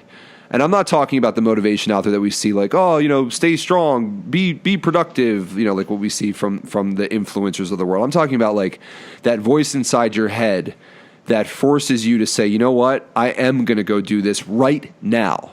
A lot of people don't have that, and they don't have an influence to have that. So how do we get past that? Like, how can, because I don't want to motivate people. I don't think we can. I think, again, that's a decision they have to make by themselves. But like, what about the people that don't have that voice and that are just stuck in this sort of, for lack of a better word, depressed state, or this place of limbo? Like what about those people? Well, Sorry, go ahead. No, I was going to say enlighten us, Finn. That's a big one. Well, look, I'm probably not, this is not going to be very gentle. And so some people, this will be too bruising for them. Other people, it'll be what they need to hear. Like, I don't know what to fucking tell you. Like, if you can't find the energy to do something that you enjoy, then good fucking luck. Like, I don't know what to say. Like, Jocko puts it well, I think, which is, he says, you want to be tougher? Try this. Be tougher. I mean, that's kind of all there is to it. And, like, nobody in the world other than your mom is going to fucking look out for you. Like, and your mom can only do so much for you. Like, you got to look out for number one. And if you don't have the motivation to do that, then somebody else is going to eat your fucking lunch. And that's just, life is going to eat your lunch. Like, that's just how the world works. It's like, we're very fortunate that we live in a world in which we don't have to worry about basic survival.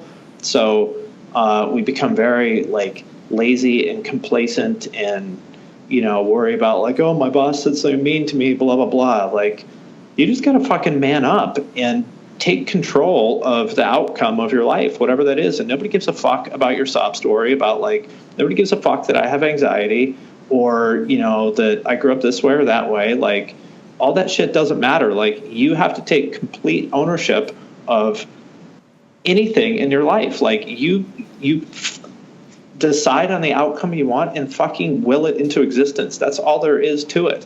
And if you don't have that, I can't help you find it. Like, for me, I grew up pretty poor, and a lot of my family has ended up in, and friends and stuff have ended up in very bad places, like dead or in prison or homeless or whatever, like really bottom of the barrel shit. Like, not like, oh, Joe has a job he doesn't like. It's like, oh, he hung himself and my mom found him under a bridge, like that kind of outcome. And so for me, like, I have always operated, I don't know if fear is the word necessarily, but like, I think for a lot of people, their spectrum of what the outcomes for life can be is very narrow. Like, they think that, like, they think the floor is, I have a job that I don't really like that much. Like, to them, that's the worst possible outcome. And the worst possible outcome to me is you drink yourself to death and then get murdered. And, like, so that's like, people say, could you do such and such if you had a gun at your head? Well, I feel like I have a fucking gun at my head every minute of every day, and not in a bad way. Like, that's fine. Like, so I guess my perspective on finding motivation is like,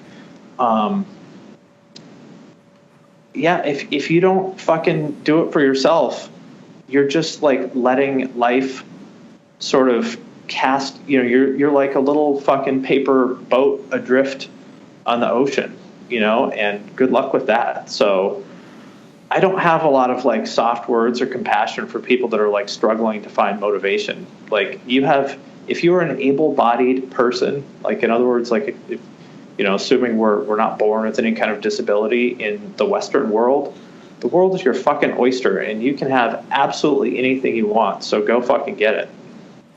So I want to pull at both ends with that, Finn. I completely agree with the sentiment. For me, it's very black and white. You either do it or you don't do it, and I get that. Pulling at the other end of that, though, I would say come at it with that energy, but also love yourself in the process. And what I mean by that is not having this self-talk or this motivation of, you have to do it, you piece of shit. You know what I mean? No, I don't mean it that way at all. But I just want to clarify for everyone listening.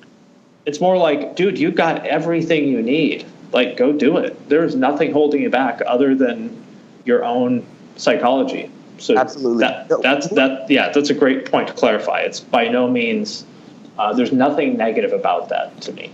No, it's all self-love, and for me, that and self-awareness, and really just accepting who we are, where we are. That's the whole game, and being able to support ourselves where we are, and then being able to choose where we want to go, and then making a very black and white decision of this is where I want to go, and I need to start putting that energy into that direction. wherever you are right now, like you put yourself there for better or for worse. Like you put yourself there, unless you got struck by lightning or something like that. But like wherever you are in life right now, you put yourself there. Totally. And it's fucking hard. But like what's the worth? Well, it's the happiness of your existence while you're here. So for me, that's enough to do the work. Go ahead. No, you go ahead, Finn. Well, I had a very interesting, I've had a few of these wake up moments in my life, but I had a particularly good one this February. I went to a convention for this piece of marketing software called ClickFunnels, which is like kind of like a lead pages type thing. Basically, you can like collect emails and sell shit online. And the community around it is a bunch of kind of corny people. And I went to this convention. There's, I don't know, a few hundred people there. And they actually give you a little badge if you've made over $1 million with ClickFunnels. They call it the 3 comma club. And there are people walking around, and I know who some of these people are, so I know they're not lying. Like, there are a bunch of these people walking around, and I heard them talk on stage and stuff and just say, like, the most unsophisticated shit, like get all kinds of very basic stuff wrong, like that they said churn when they meant retention, and like used got decimal places, just basic shit wrong. And I was like, holy fuck, like these people are not that smart, and yet they've made themselves millionaires. Like that was such a wake up, like a splash of water in the face for me, because I was like, what's like, if they can do it, why, like I can do it too. Like it was just like, you don't have to read all the books in the world to do it. You don't have to be gifted in any particular way to do a lot of these things. The difference between them and me is they just rolled up their sleeves and did it, whereas I was still reading these books and like telling myself I was going to do it. And that was just like a very and I don't mean to put these people down by any means. It's the opposite. It was empowering to me. I was like, man, I was looking down on these people as though they were stupid, but who's the stupid one? Because they did it and I didn't. Right, totally. And actually at this point, for me, it's a good time to transition into now what you have been doing with that self-motivation, which is branding and marketing. To all you guys, this sucks. I need to leave in about 7 minutes, which breaks my heart. I moved the mountain to even have this conversation today, but I'm just kind of spinning 20 plates at once today, at least. But branding and marketing, I love it, and I become alive in that. And Finn, I really look up to you as a true professional in the field. So with the little bit of time that I have left, and I know Matt and Justin want to dig into a couple other things, and also there's a bunch of questions from the people in our Facebook group. But Finn, I'm curious, do you have any core branding philosophies? So when you think about the act of branding or even marketing, like what's your foundation? My foundation is to give people what they want. That's the goal of marketing. People have an idea that marketing is to trick people into giving you their money or something like that. That's not marketing. That's theft. That's like conning people. Any good marketer, like all we fundamentally want to do is find out what people want and give it to them. So like with Get Good Drums, for example, we go, well, what would thrill music producers all over the world in terms of a drum library? Like we want to find that out, and then we want to push ourselves to the limit to give it to them. That's it. So my philosophy is like, just if you help people, if you give them what they want, then that's a great business. If you can solve a problem for people, then that's a business. I love it. And it's simple, and simple works.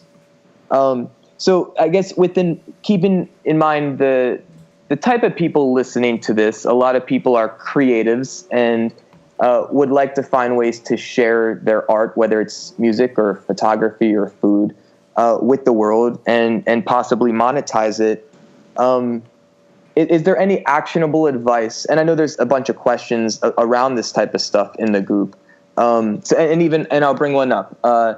So for instance, Joseph from Montreal in Canada, his band is about to release a music video, and it's their first big release, which they're excited about, obviously. And so they're thinking about the most effective ways to promote the video. So he mentioned social media. But I guess thinking more big picture, to someone who's in a band and has a music video, like what advice would you give them on where to put their energy? Well, I don't really feel qualified to answer that, to be honest, because I've never been in a band, and I've never marketed a music video. So I think Matt would be able to do a better job of answering that than I can. Cool. Yeah. Well, look, you got to put it out there, and you need to use that as a great method to share your music. But Finn, what I think you might be able to speak to is the power of video right now. And I would actually kind of like back up this question with another question that we have from the group, which is from our buddy Simon Sandnes from Norway, who's curious about what you think about boosting posts on Facebook and Instagram, and what type of posts should be boosted, how much, how long. He mentions that he keeps seeing Nail the Mix in his news feed all the time, which is great. And obviously, I would imagine you're behind that, Finn. But let's talk about, if I came to you and said, hey, Finn, I got this new video I want to put out. What do you recommend I do with it from a boosted post, sponsored post standpoint? Well, there's a few things I would maybe unpack before we get to the specifics of like what box to check in the Facebook ad dialog boxes. First of all, that you can only market something that is marketable. So if you have an unremarkable song and your band is playing in a warehouse somewhere, you can spend all the money in the world on that and you're not going to get what you want out of it, because the thing itself is not marketable.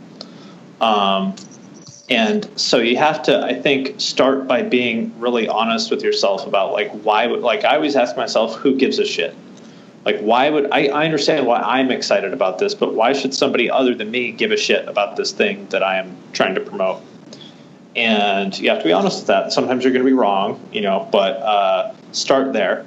And then second, you need to define success. So as I often say, like if you were going on a hike, you would have a destination in mind, because otherwise how would you know whether you've gotten there or not if you haven't defined the destination? So what is your goal for doing this? And the goal should not, it has to be specific, and it has to be it has to be specific and actionable. So you need to be able to say, did we achieve our goal or not? So it can't be get as many people as possible to watch our video. Well, is that 1,000 people or is that 1 billion people? Because music videos have, view counts in all those ranges. So figure, do you just want anybody's eyeballs on it, or are you trying to get signed? Are you trying to get on a tour? Like, are you trying to sell your album with this? Like, what is your actual goal? And then put not all goals need numbers, but I think generally speaking, it's helpful to have them on it. A good goal, in my opinion, has a direction, a number, and a time frame attached to it. I've said this a million times, but maybe it'll be new to people listening to this.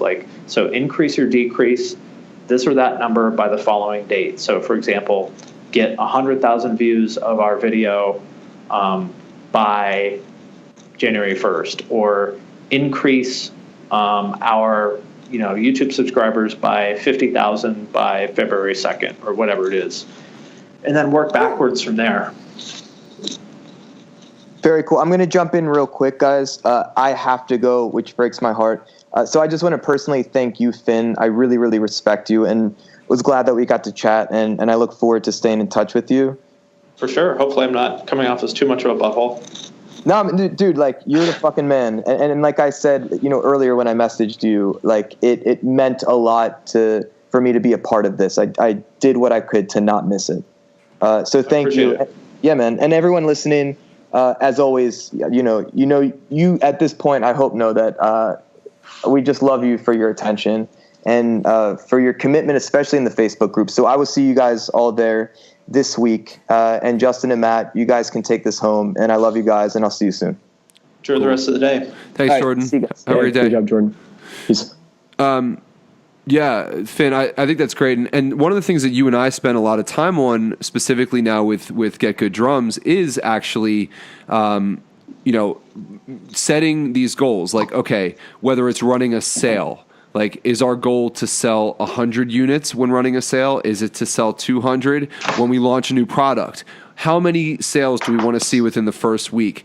If by the end of the year we can make X amount in revenue, are we going to be happy or not? And I mean, we've had many of these conversations as a team, just you and I, sort of, talking about what our conservative versus lofty goals are.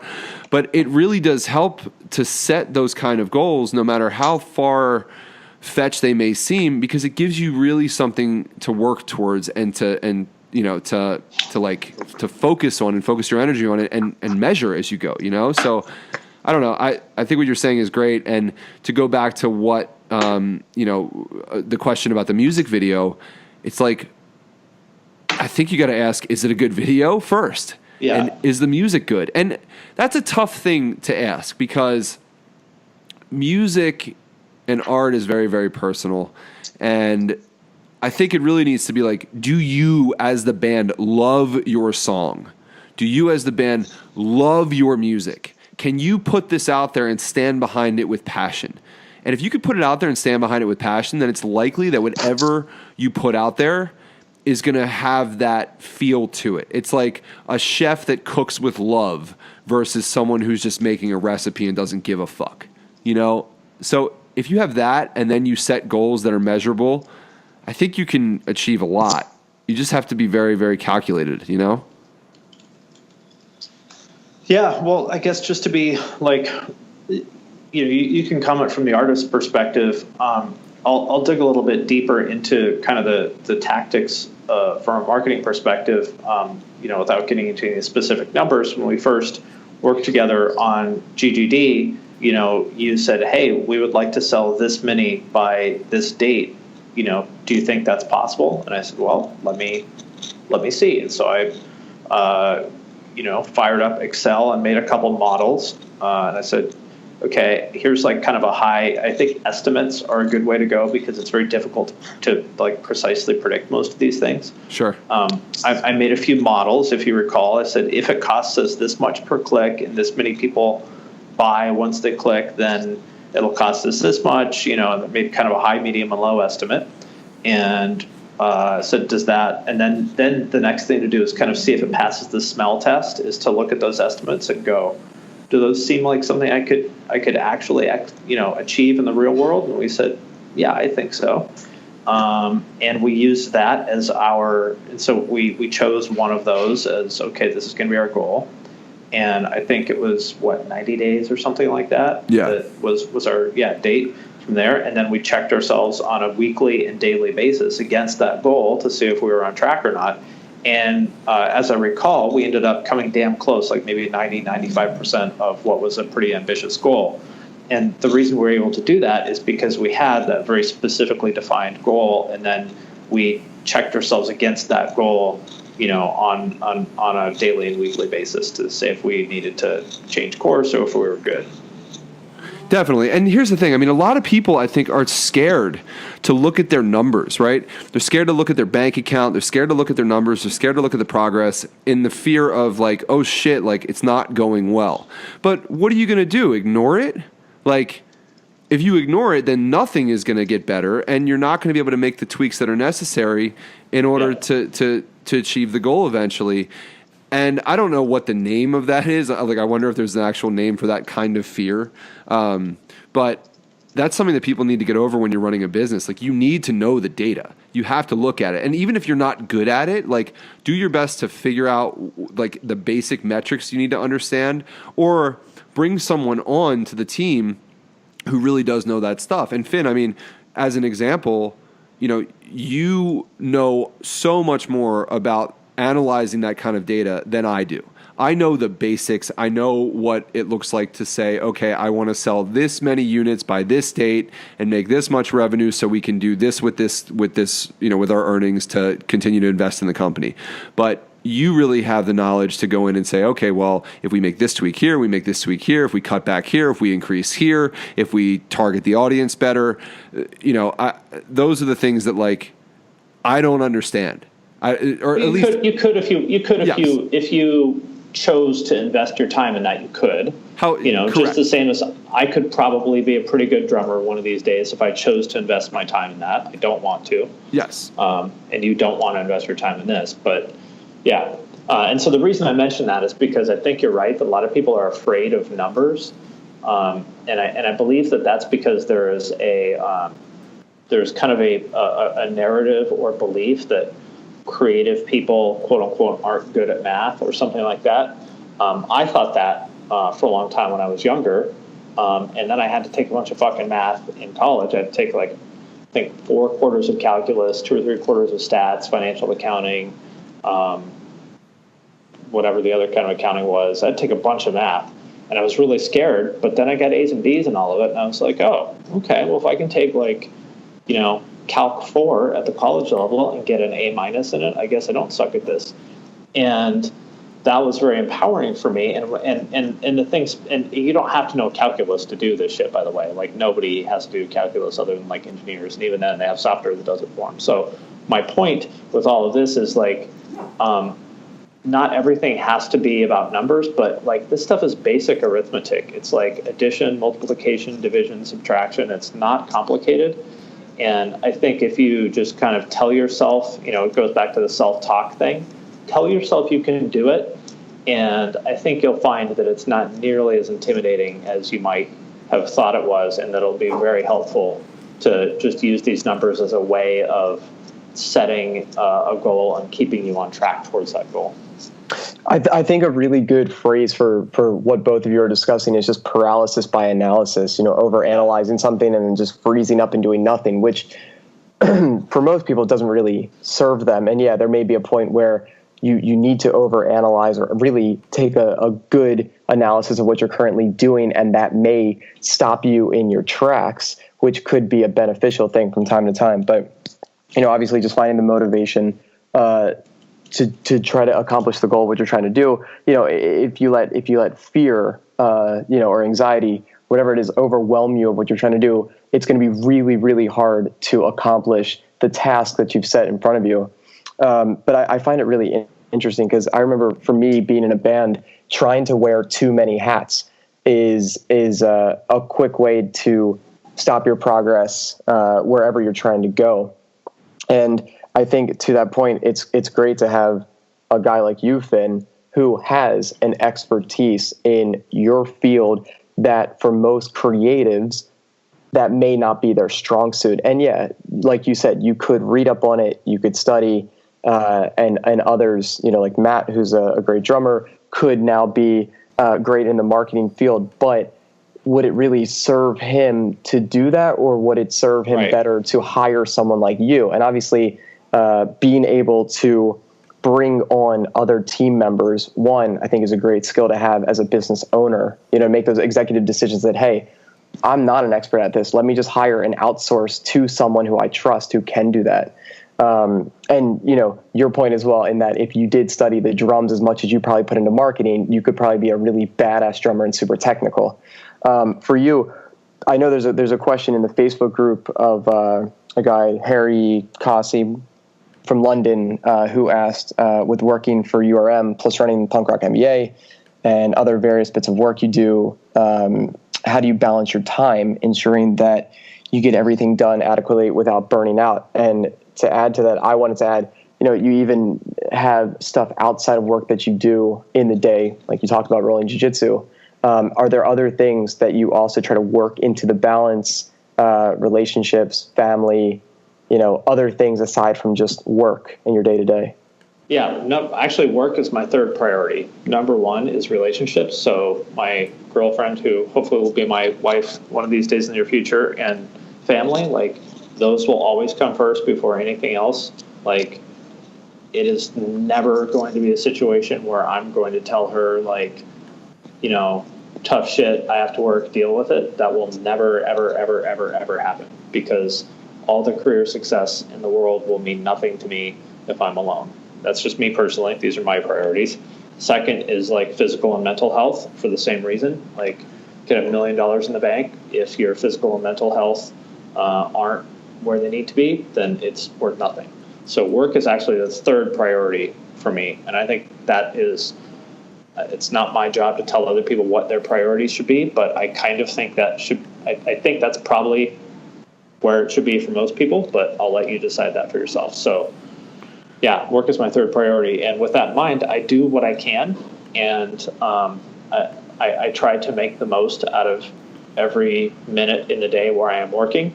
And then when I'm not working, I try my very hardest to like turn it off, let it go, and be present in what I'm doing, which is hard. And I don't always do a great job of it. I don't know, Matt, you've got a lot of shit going on, so you could probably talk about being present as well. I think it's hard for a lot of people. I mean, being present is extremely hard, and it's something that I'm working on every single day. And the thing that has started happening is I've started to become much more aware when I'm not being present. Whereas before, there wasn't really this alarm going off, in my mind, or like this sort of buzzer that was going off. But I started becoming more aware of like when I wasn't there, which then brings me back into the moment. But it's really fucking hard to do that when you do have a bunch of moving parts and a bunch of things happening, and you're trying to juggle multiple things. And it's funny, Finn, I couldn't agree with you more about your priorities and my priorities. And I was talking to Justin about this yesterday when we were training. I was saying, well, first off, I agree. Relationships are the most important thing. And that's usually where I need to spend more time being present, as backwards as that may seem, because I know and I want to prioritize relationships, whether it's with friends, whether it's with my girlfriend, whether it's with my family. That's the most important thing. But when I'm with those people, I'm still getting calls, I'm still getting texts, I'm still getting emails, I'm still being drawn away from these personal experiences with the personal people in my life. How the fuck am I going to stay in it? And it's just a matter of, to be honest, of like not looking at your phone and making a point to leave the phone in the car or leave it at home, not have it around all the time. Really manage expectations of your business partners and your the people you work with, as well as manage expectations of the people in your personal life, so that there's certain hours of the day and certain times of the day where they know you're working. That is kind of the priority at that time, unless something comes up that's an emergency or really, really important that they need you for, in which case, of course, you put that attention towards them. But at the same time, I'm going out to dinner tonight, as an example, with my girlfriend and her family, and I'm not going to bring my phone into the restaurant. Right? I'm not even slightly, I don't even want it on me. I don't even want to think about that, because I want to be present, because it's very important for me to build that relationship there and those relationships, going forward. When I work out with Justin, unless I'm changing the music on my phone, I'm trying my hardest, and Justin, we're working at it. We're working at it for sure. It's a work in progress. Yes, it is a work in progress. I'm trying my hardest not to open my email, not to look at the text messages that I'm getting. I'm trying to really stay present with that. And I don't know. I'm rambling on about it, but it's such an important thing to me right now, and it's so present in my mind. And just to move on from this to the second topic, which is, I said this to Justin yesterday. Again, money means absolutely nothing if you're not happy. Yep. It means nothing.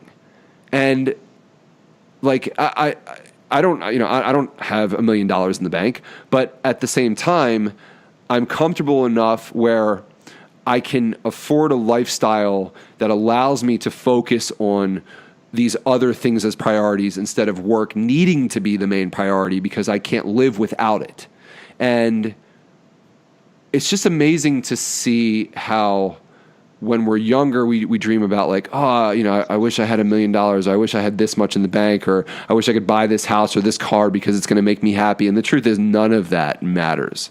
And I said to Justin, I was like, if I did have endless amounts of money, there's not much in my life that I would change. Maybe I would buy a house that I would design a way that I want, and a piece of land that I want. Like, that's it. But like, personally, but would that really change the way you feel? No, like, no, cool. Absolutely not. You would just have more stuff to worry about. Absolutely. Right. Well, but here's the thing. Absolutely not. But Yeah. When I think about that scenario, I think about how could I optimize this new house that I own so that every room allows me to have this happiness, right? What would I want? What's important to me? It's not important to have a big house. It's important to have things, the right house with the right things in it. And none of the things your needs. Right. None of the things that I want are lavish, right? I don't care about the fast cars or the expensive pieces of cutlery or plates or any of that shit. I don't care about that stuff, right?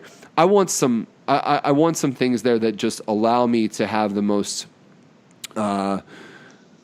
mentally comfortable space possible so that no matter what room I'm in, I can focus on whatever the priority is. And anyway, we don't need to go down that road. Yeah. Just the point is,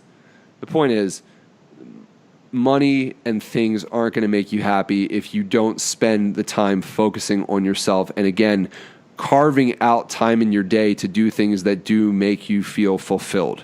And it could be something as simple as driving around and going to get a coffee, getting a chocolate croissant for breakfast, going for a hike, going for a walk, spending time with your dog. I mean, that's a huge part of my day still that I carve out every day is to spend time with my dog, Tyson, so that I feel good about his well-being and also my own well-being because I get outside with him. I don't sit in the house and stir. I get out, I walk, I move, I breathe the air, I hear birds, I hear, lawnmowers going and cars moving, and I get to hear life.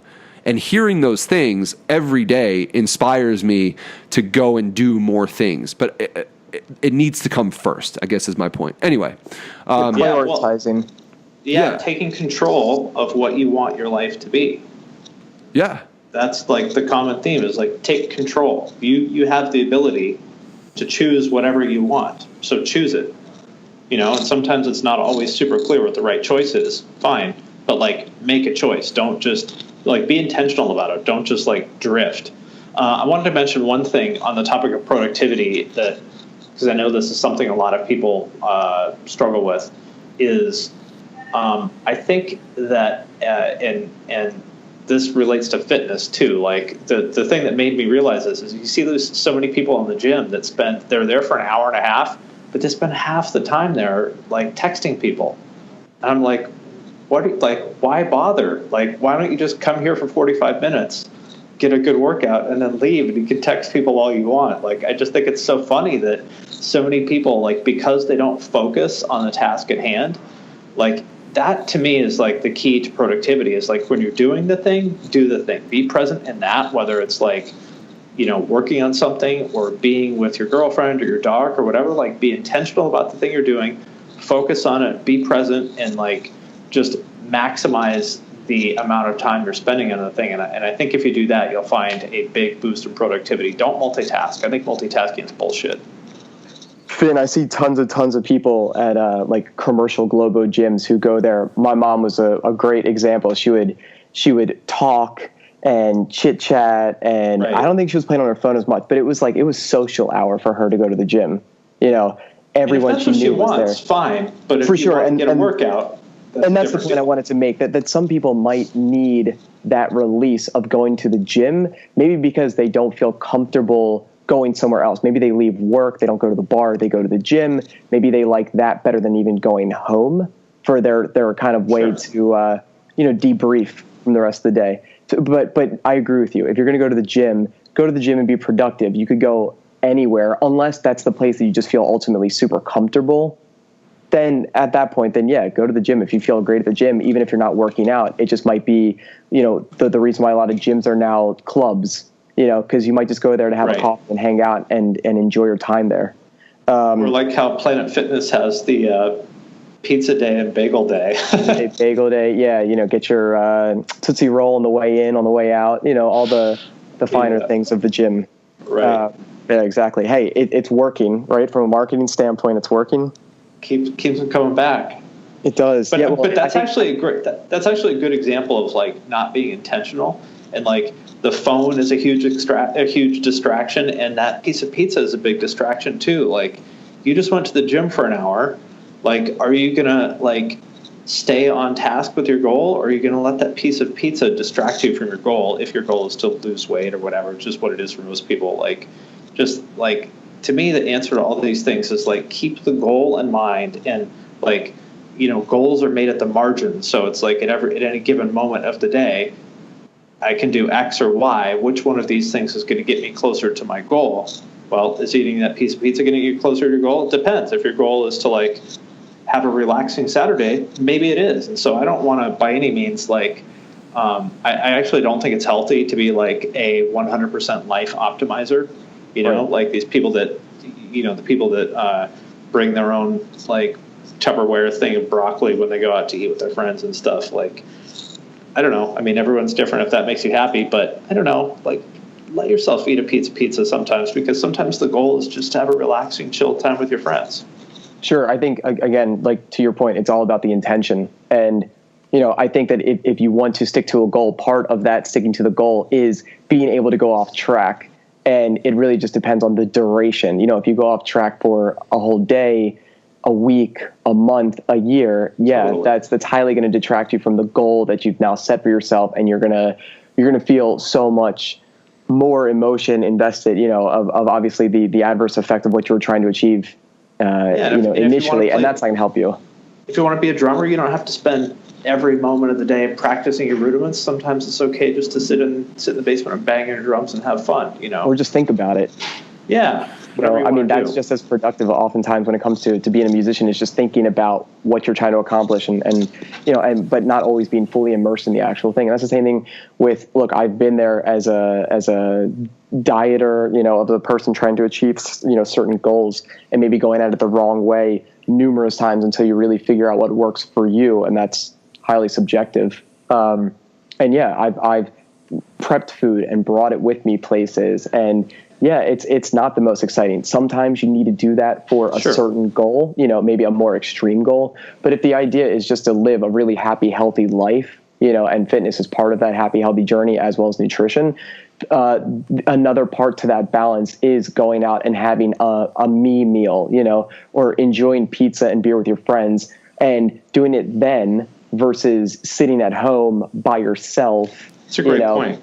Because it's like the only option. Maybe you've got a pizza in the freezer or something. You're just like, well, I guess it's time for that. And that might turn into, as like for me, it was generally a downward spiral. I probably use that because I like Nine Inch Nails a lot it would go from that to then, oh, now let me have some dessert, until what seemed pretty full blown. And I think that's something for people that are maybe struggling with certain goals, when you're going to indulge and maybe go off track, do it when the time permits, go off with your friends and really enjoy that time detracting from your goal. And then when you're on the grind, like you said, focus on the task at hand.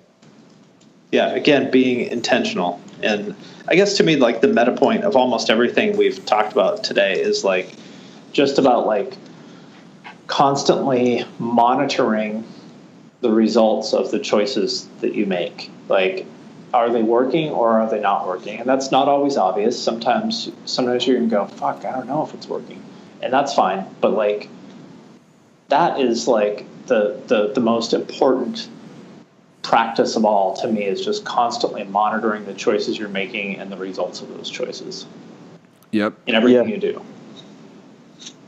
I mean, I think you definitely nailed it. That's, you can set a goal, and if you have no way to really like quantify it and you're not getting anything from it, then that's not really helping you to figure out whether you're actually heading towards the destination. And don't be afraid to admit to yourself that you were wrong. I mean, I majored in something for 2 years that I 2.5 years that I ended up walking away from. And, that was a tough choice to make, but I'm glad I did. And, it's fine. Like, everybody's wrong sometimes. And so never let your pride get in the way of adjusting course if it's needed. That's a great point. Finn, real quick, but I want to get into these last few questions from our group. But, you mentioned something when you were talking about being a really good drummer, that you don't always have to practice your rudiments. Sometimes you just need to go in the basement and bang your drums. And I'm wondering in what context you meant that. Did you mean that in like the gent fan context, or did you mean like hit drums with sticks? Well, if anybody out there is a gent fan, a progressive metal fan, I just have one piece of advice to you, which is never talk about your penis in the presence of one of the bands that you like. I mean, I wouldn't really talk about it in the presence of anybody at all, but in particular, it's a thing with these progressive metal fans that they sexualize everything, and it's so weird to me. Go look at the comments on Misha's Instagram, and you'll see, I don't know what, 30% of them are about somebody talking about like sexualizing a guitar, and I don't know. I'm not the psychotherapist here, so I won't speculate about what's going on there, but I think it's weird, and I think you should stop. Yeah, and we lost the psychotherapist. This is where we needed him most.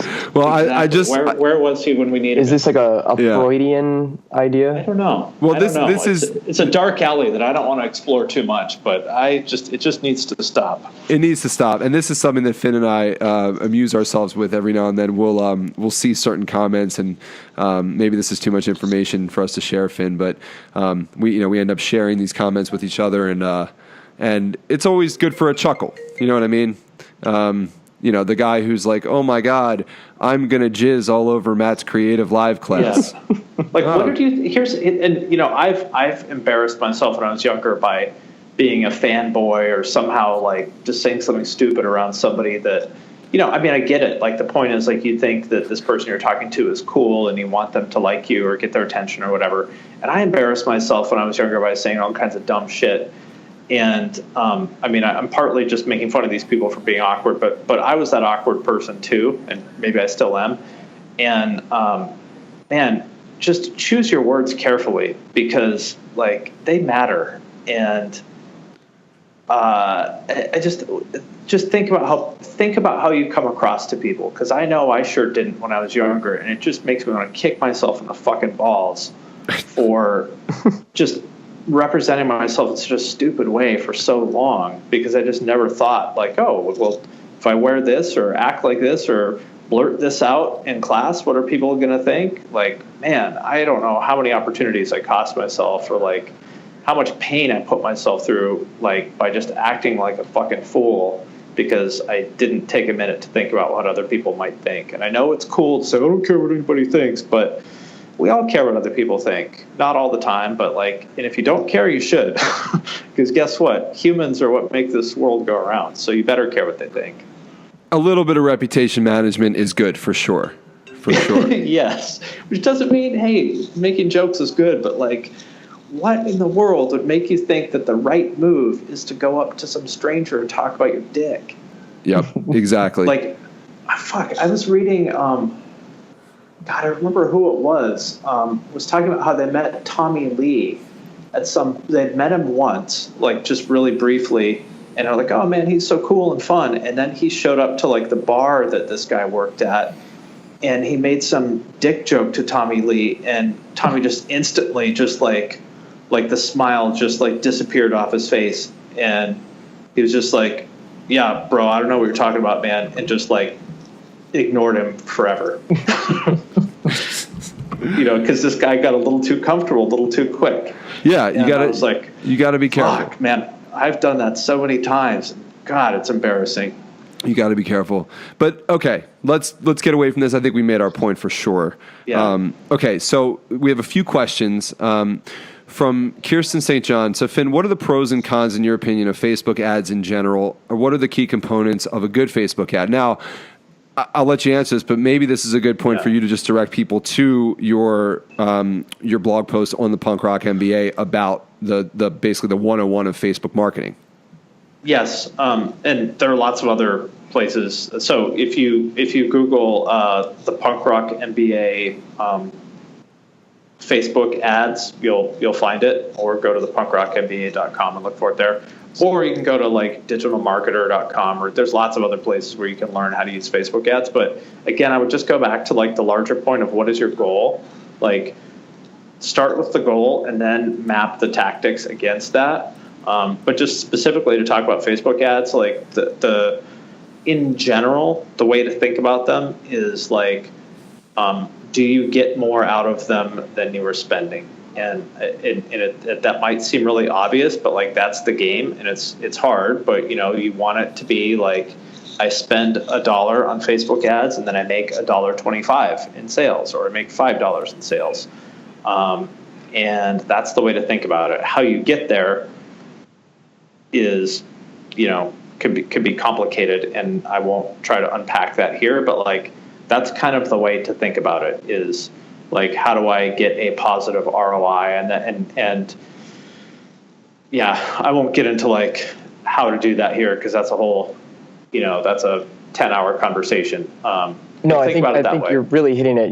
Just really understand what your goals are, what kind of return on investment will you get for what you're doing. Yeah, and it's great because I have a few things in mind that I've been working on, and actually hearing someone say it or reiterate it, stuff that you've heard before, but simple concepts. I think this is really great because I'm already saying, okay, so I've already got the goal identified. Boom. From there, I can now kind of work backwards, and anyone can do this. They can figure out what's your goal and then work backwards of where to start and figure out, is it plausible? Is it worth it? Then yeah, you go for it. And a lot of it, obviously, I think is just probably trial and error. So if people, totally, they can see as much as they want. You can read all you want about, Facebook ads or where should you put your marketing money, but then you really just got to try it. Yep. And nothing is going to be a magic bullet. Just the same as handing out flyers for your band's show isn't going to like guarantee that it's going to sell out. Buying Facebook ads isn't going to guarantee that either. Exactly. All right, so let's go on to the next one. So Darcy Ledoux or Ledoux, we're not sure where she's from, says, as a musician and or a recording mixing engineer who is used to being able to practice a skill, what can you recommend as a quote unquote practice for the business side of the industry? Networking. That's what I would recommend. Matt, you could probably talk about how valuable this has been for you. You're the networking master among us. I think Matt jumped off because he had an emergency phone call. Okay. Pretend you're Matt. You can speak to his point. If you know kind of his deal, if not, speak to your point. Yeah, well, the best. I think the best thing that Matt ever told me, which has stuck with me, is like, be a good middleman or middlewoman. So what that means is like a great way to reinforce and build your network is just by connecting people that you know. For example, if you hear one of your friends say, "Oh man, I'm trying to do such and such, but I don't know how to go about it," then you go, "Oh, well, I got a friend who does that for a living. Let me see if he could help you out." And you connect the two of them, and you didn't do anything other than just connect them. But people will remember that because at the end of the day, you helped them achieve their goal. And even if that was just by connecting them with someone else, that will still, you've still helped them out a lot. And Matt's great about that. I know a lot of other people who are really great about that too. So that'd be kind of one ninja networking move, I would say, is be a good middleman or woman. And then the other thing I would say, a good skill. So here's a skill you can practice, is talking to people. So a lot of creatives, myself included, are introverts that don't necessarily love talking to strangers, especially if you're like a producer, because the producer's job is to sit in a windowless room for 14 hours a day listening to the same thing on repeat. So, by nature, that makes you not necessarily the most outgoing person. But force yourself to talk to people as much as you can, even if it's just talking about the weather or the local sports team or whatever it is. If you're at a restaurant, if you're in an elevator, literally anytime you can, like, force yourself to come out of your shell and talk to people. And I absolutely guarantee that will pay you huge dividends in your career. Yeah, I actually think, two things about what you're just saying. I love the concept of building bridges.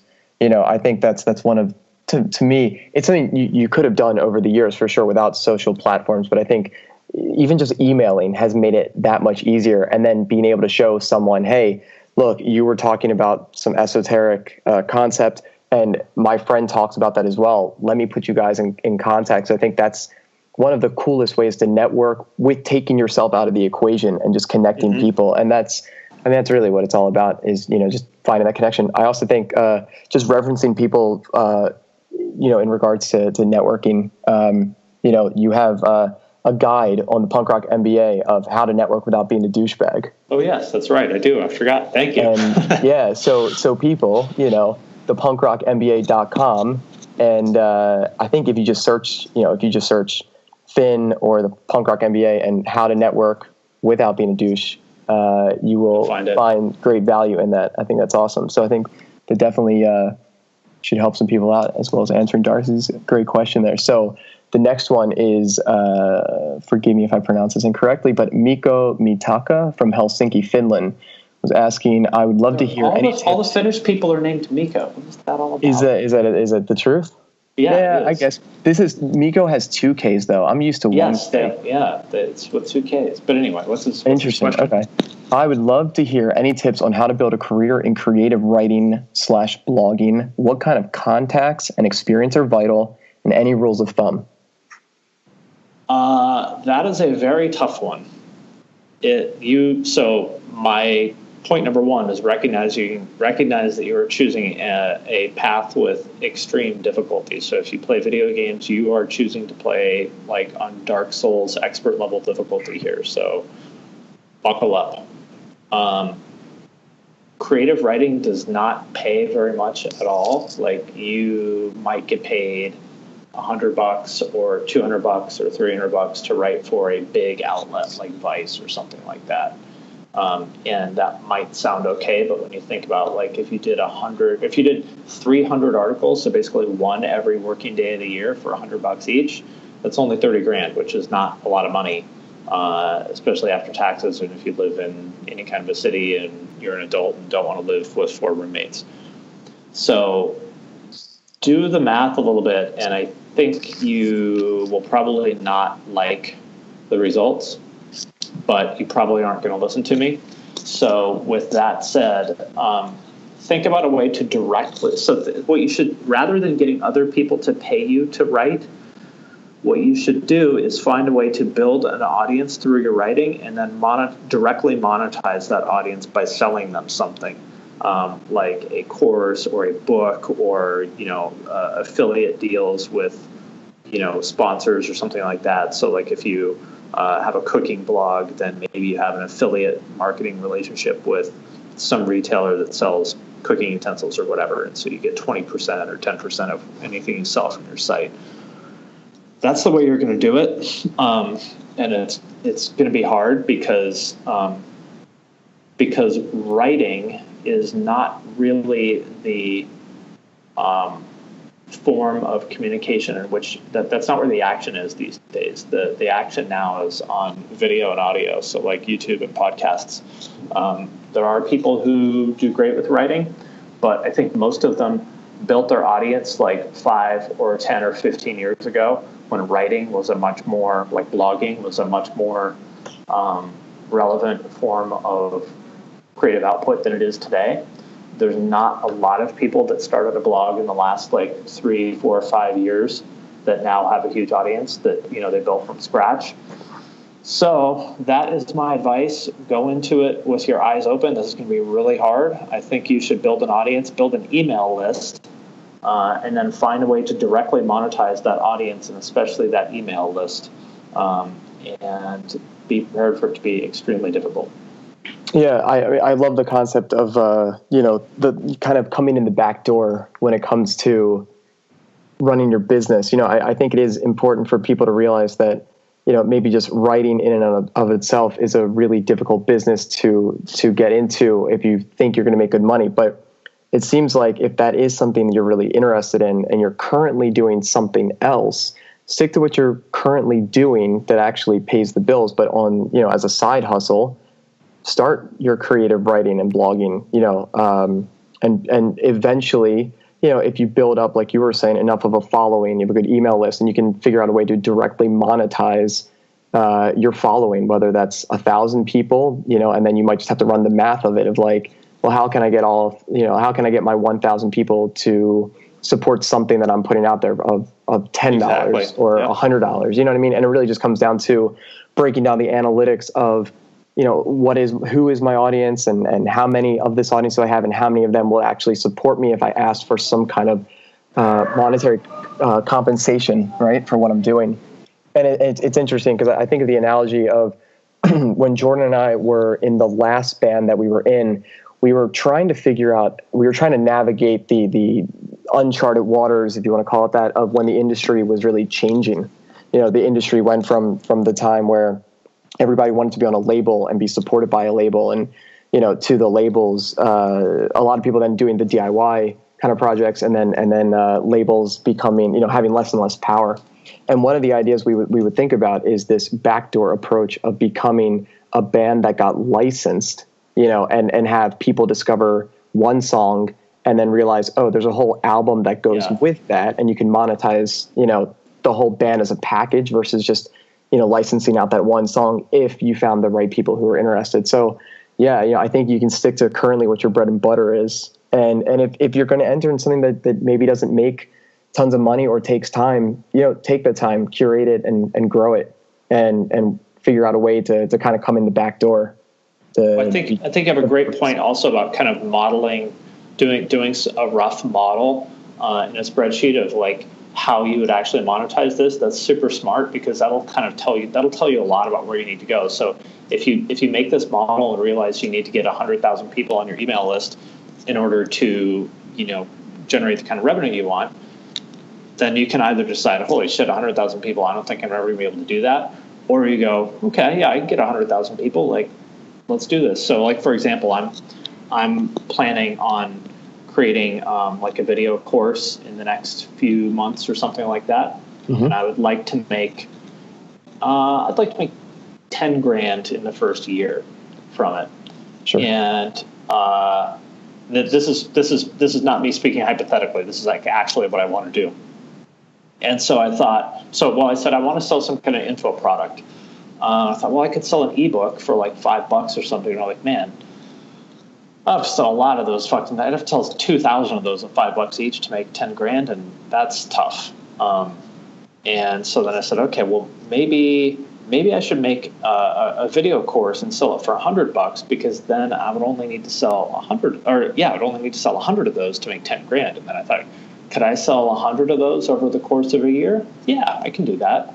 So that would be a quick example of like how I would recommend doing this thinking, and that would be true of your band or whatever as well. You go, okay, if I license my songs for this much to this many people, can I do that in a year? And you kind of go yes or maybe or fuck no. Right.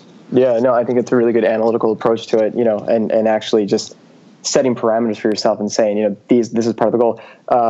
I guess then you also have to just factor into how much time does it take. Obviously you're giving yourself a duration of 1 year to sell X amount of something at a specific price point, but it might be, you could also then try to look at the time variable and weigh if Is the juice worth the squeeze? Yeah, exactly. Yeah. You can go one direction. It might take you very limited amount of time to put together versus a whole video course might take you much longer, but that might be, it seems like it's easier to probably sell 100 of something, versus a couple thousand of something, whatever it is. Exactly. Yep. Yeah. And lastly, we have one more question from Austin Jones out of Tennessee. It says, hey, Finn, my question is, how important are social media advertisements versus advertisements on YouTube, Spotify, and other streaming services? I have never done anything with Spotify, so I can't really comment on that. I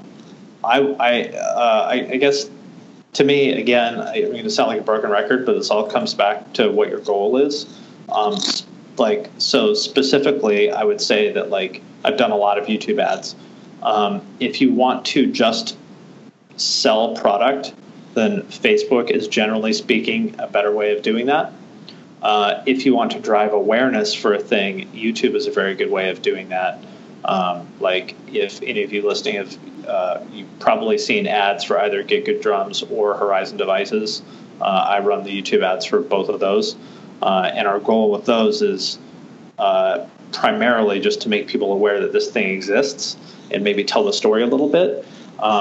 If they click through, that's great. But our goal is really just to break even on the YouTube ads. And then Facebook is where we drive the majority of the revenue. So, that's a whole other big discussion. But just think about what your goal is. Like for us, we go, if YouTube can be an awareness driver, if I can show 100,000 people in a month this video about my product and generate enough sales to break even, great. Then I made 100,000 people aware of this product for free. That's how I think of YouTube. There you go. Yeah, I actually, I'm thinking about Horizon Devices. I'm thinking of their ads currently. How many times have you seen those ads? Oh my God, it's great. I get prompted to, through whatever algorithms or whatever it is that actually figures out, what you're into, or like your phone cryptically listening to you, and what you're into, and then pushing, ads towards you.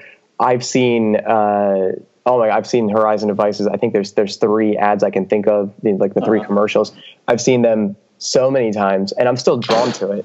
It still makes me go like, I don't know. Like, I wonder what this would sound like on bass. I think there's only one way to find out. I know, right? Well, actually, I was going to say this a lot earlier. We were talking about, maybe it was in Nail the Mix, that I came across Nolly, who was the bass player in Matt's band Periphery. For those of you who don't know, he did I think that was on Nail the Mix, where he did a whole 15-minute spot on just making a bass tone. And it was just so different from what people are conventionally used to. And I thought that was just so perfect for highlighting how he got to cut through so much noise in a band, in a mix. And I thought that was really cool. And that really just, plays to the power of what you guys are doing over there to put out such great content that is so relevant for, hopefully the target audience of what you're looking for. For sure. Well, let me, I'll give you some specifics on YouTube. This is how I approach it for a bunch of these businesses. There are 2 ways that I target these, and I'm just going to throw this out there just because I think people will find this useful and helpful. Yeah, please. It's great value. The first way is what we call cold traffic, which is people who are seeing our message for hopefully the first time. And so the way that I'll do that, there's a few different ways you can do it, but for these music products, like a lot of these products target like progressive metal musicians. So you can tell YouTube to run your video on anything on a given channel. So I'll run it on like Keith Merrow, Ola England, Rob Chapman, Fluff, like all these kind of like big YouTubers in the like, progressive metal, like guitar kind of space. Mm-hmm. So just because I assume that anybody, this is a pretty niche thing, so I assume that anybody watching one of Rob Chapman's videos might be interested in this, in Horizon Devices, for example. And then, so that's to get new people in. And then the second way we target them is it's what's called retargeting, which is you can tell YouTube, show my ad to anybody who has previously viewed one of our videos. So that's what they call warm traffic. So like if you ever buy your girlfriend a present, like on Nordstrom, you get her a necklace or something like that, and then for the next month you see ads for necklaces, that's an example of retargeting. So if you've shown interest in Horizon Devices by watching one of our ads, then show them this other ad. And so if you get sophisticated about this, you would have different ads that kind of progressively move people down the funnel, is what they call it. So the first one is just, we're going to tell you broadly what this thing is. And then the next one might be, okay, you know what this thing is. Let me go specifically through all the features of this thing. And then the third one might be like, okay, time is running out. Here's a special sale that's only good for 48 hours or something like that. So that is how, and you can do this on YouTube or Facebook or pretty much any platform, but that would be maybe one thing to think about, is like just the idea of cold traffic versus warm traffic, people who know about you versus people who don't know about you. There you go. Yeah, I think you're putting together a great package for people who are maybe very unaware of the marketing side of the game when it comes to social media platforms or the really important websites to be putting a good part of your revenue into, and I think this is great for me personally. I know my brother, Jordan, loved this and was geeking out about it, and Matt as well, and everybody else who, would be interested. And I think we can all take something from this, because obviously at the end of the day, whatever anyone is really doing, it's a part of some kind of business, a bigger picture, and marketing is just such an integral part of it that I think most of us, we just don't know enough about. And so having people like you, in general, having people like you on the podcast, and all of the different sites that you curate and you write for, and the articles you put out. I mean, it's really invaluable, and we just can't thank you enough for taking the time today to be on here. We're pushing 2.5 hours, and really, it's great. My wheels are turning like crazy. I think of the one marketing class I took so many years ago, and I remember I learned like one concept that I still use to this day, but very little takeaway. And this was just really eye opening and really a treat, which is awesome. Before we actually wrap, because there started with 4, we were down to 3, and now there's just the 2 of us. And I'm pumped to still have you on the line. I would love you to just be able to direct people to all of these different places where you, to me, are like an unsung hero, just putting out great information. Can you just tip everybody off on where they can check out a bunch of your great work? Well, my name is Finn McKenty, FINNMCKENTY. So you can find me on Instagram at Finn McKenty. If you want to check out URM or Nail the Mix, that is URM, Unstoppable Recording Machine, URMacademy.com or nailthemix.com. So on Facebook and Instagram and all that stuff too. I guess those would kind of be the best places to go, what I would suggest. And of course, the punkrockmba.com. If you sign up for my email list there, then you'll get all my, you'll get news about anything I'm doing. So, if you want to hear from more, and if you feel free to add me on Facebook or send me your questions on Facebook or Instagram or whatever, and I'll do my best to help you out. Awesome. Finn, we really appreciate it. And again, to all those who are listening, who have stayed with us for the the last better part of almost 2.5 hours, we can't express our gratitude enough towards you all in the group. If you haven't checked it out yet, please join the Facebook group at facebook.com/group/chocolate croissants. We will see you there all week. And, we'll be back the following Monday. Stay tuned, pay attention to what's going on in the group. We will throw some prompt questions out there for the next guest. You'll find out who that is probably midweek next week, and you'll be able to ask some questions for who will be the guest to follow Finn, which is going to be a pretty tough one to follow.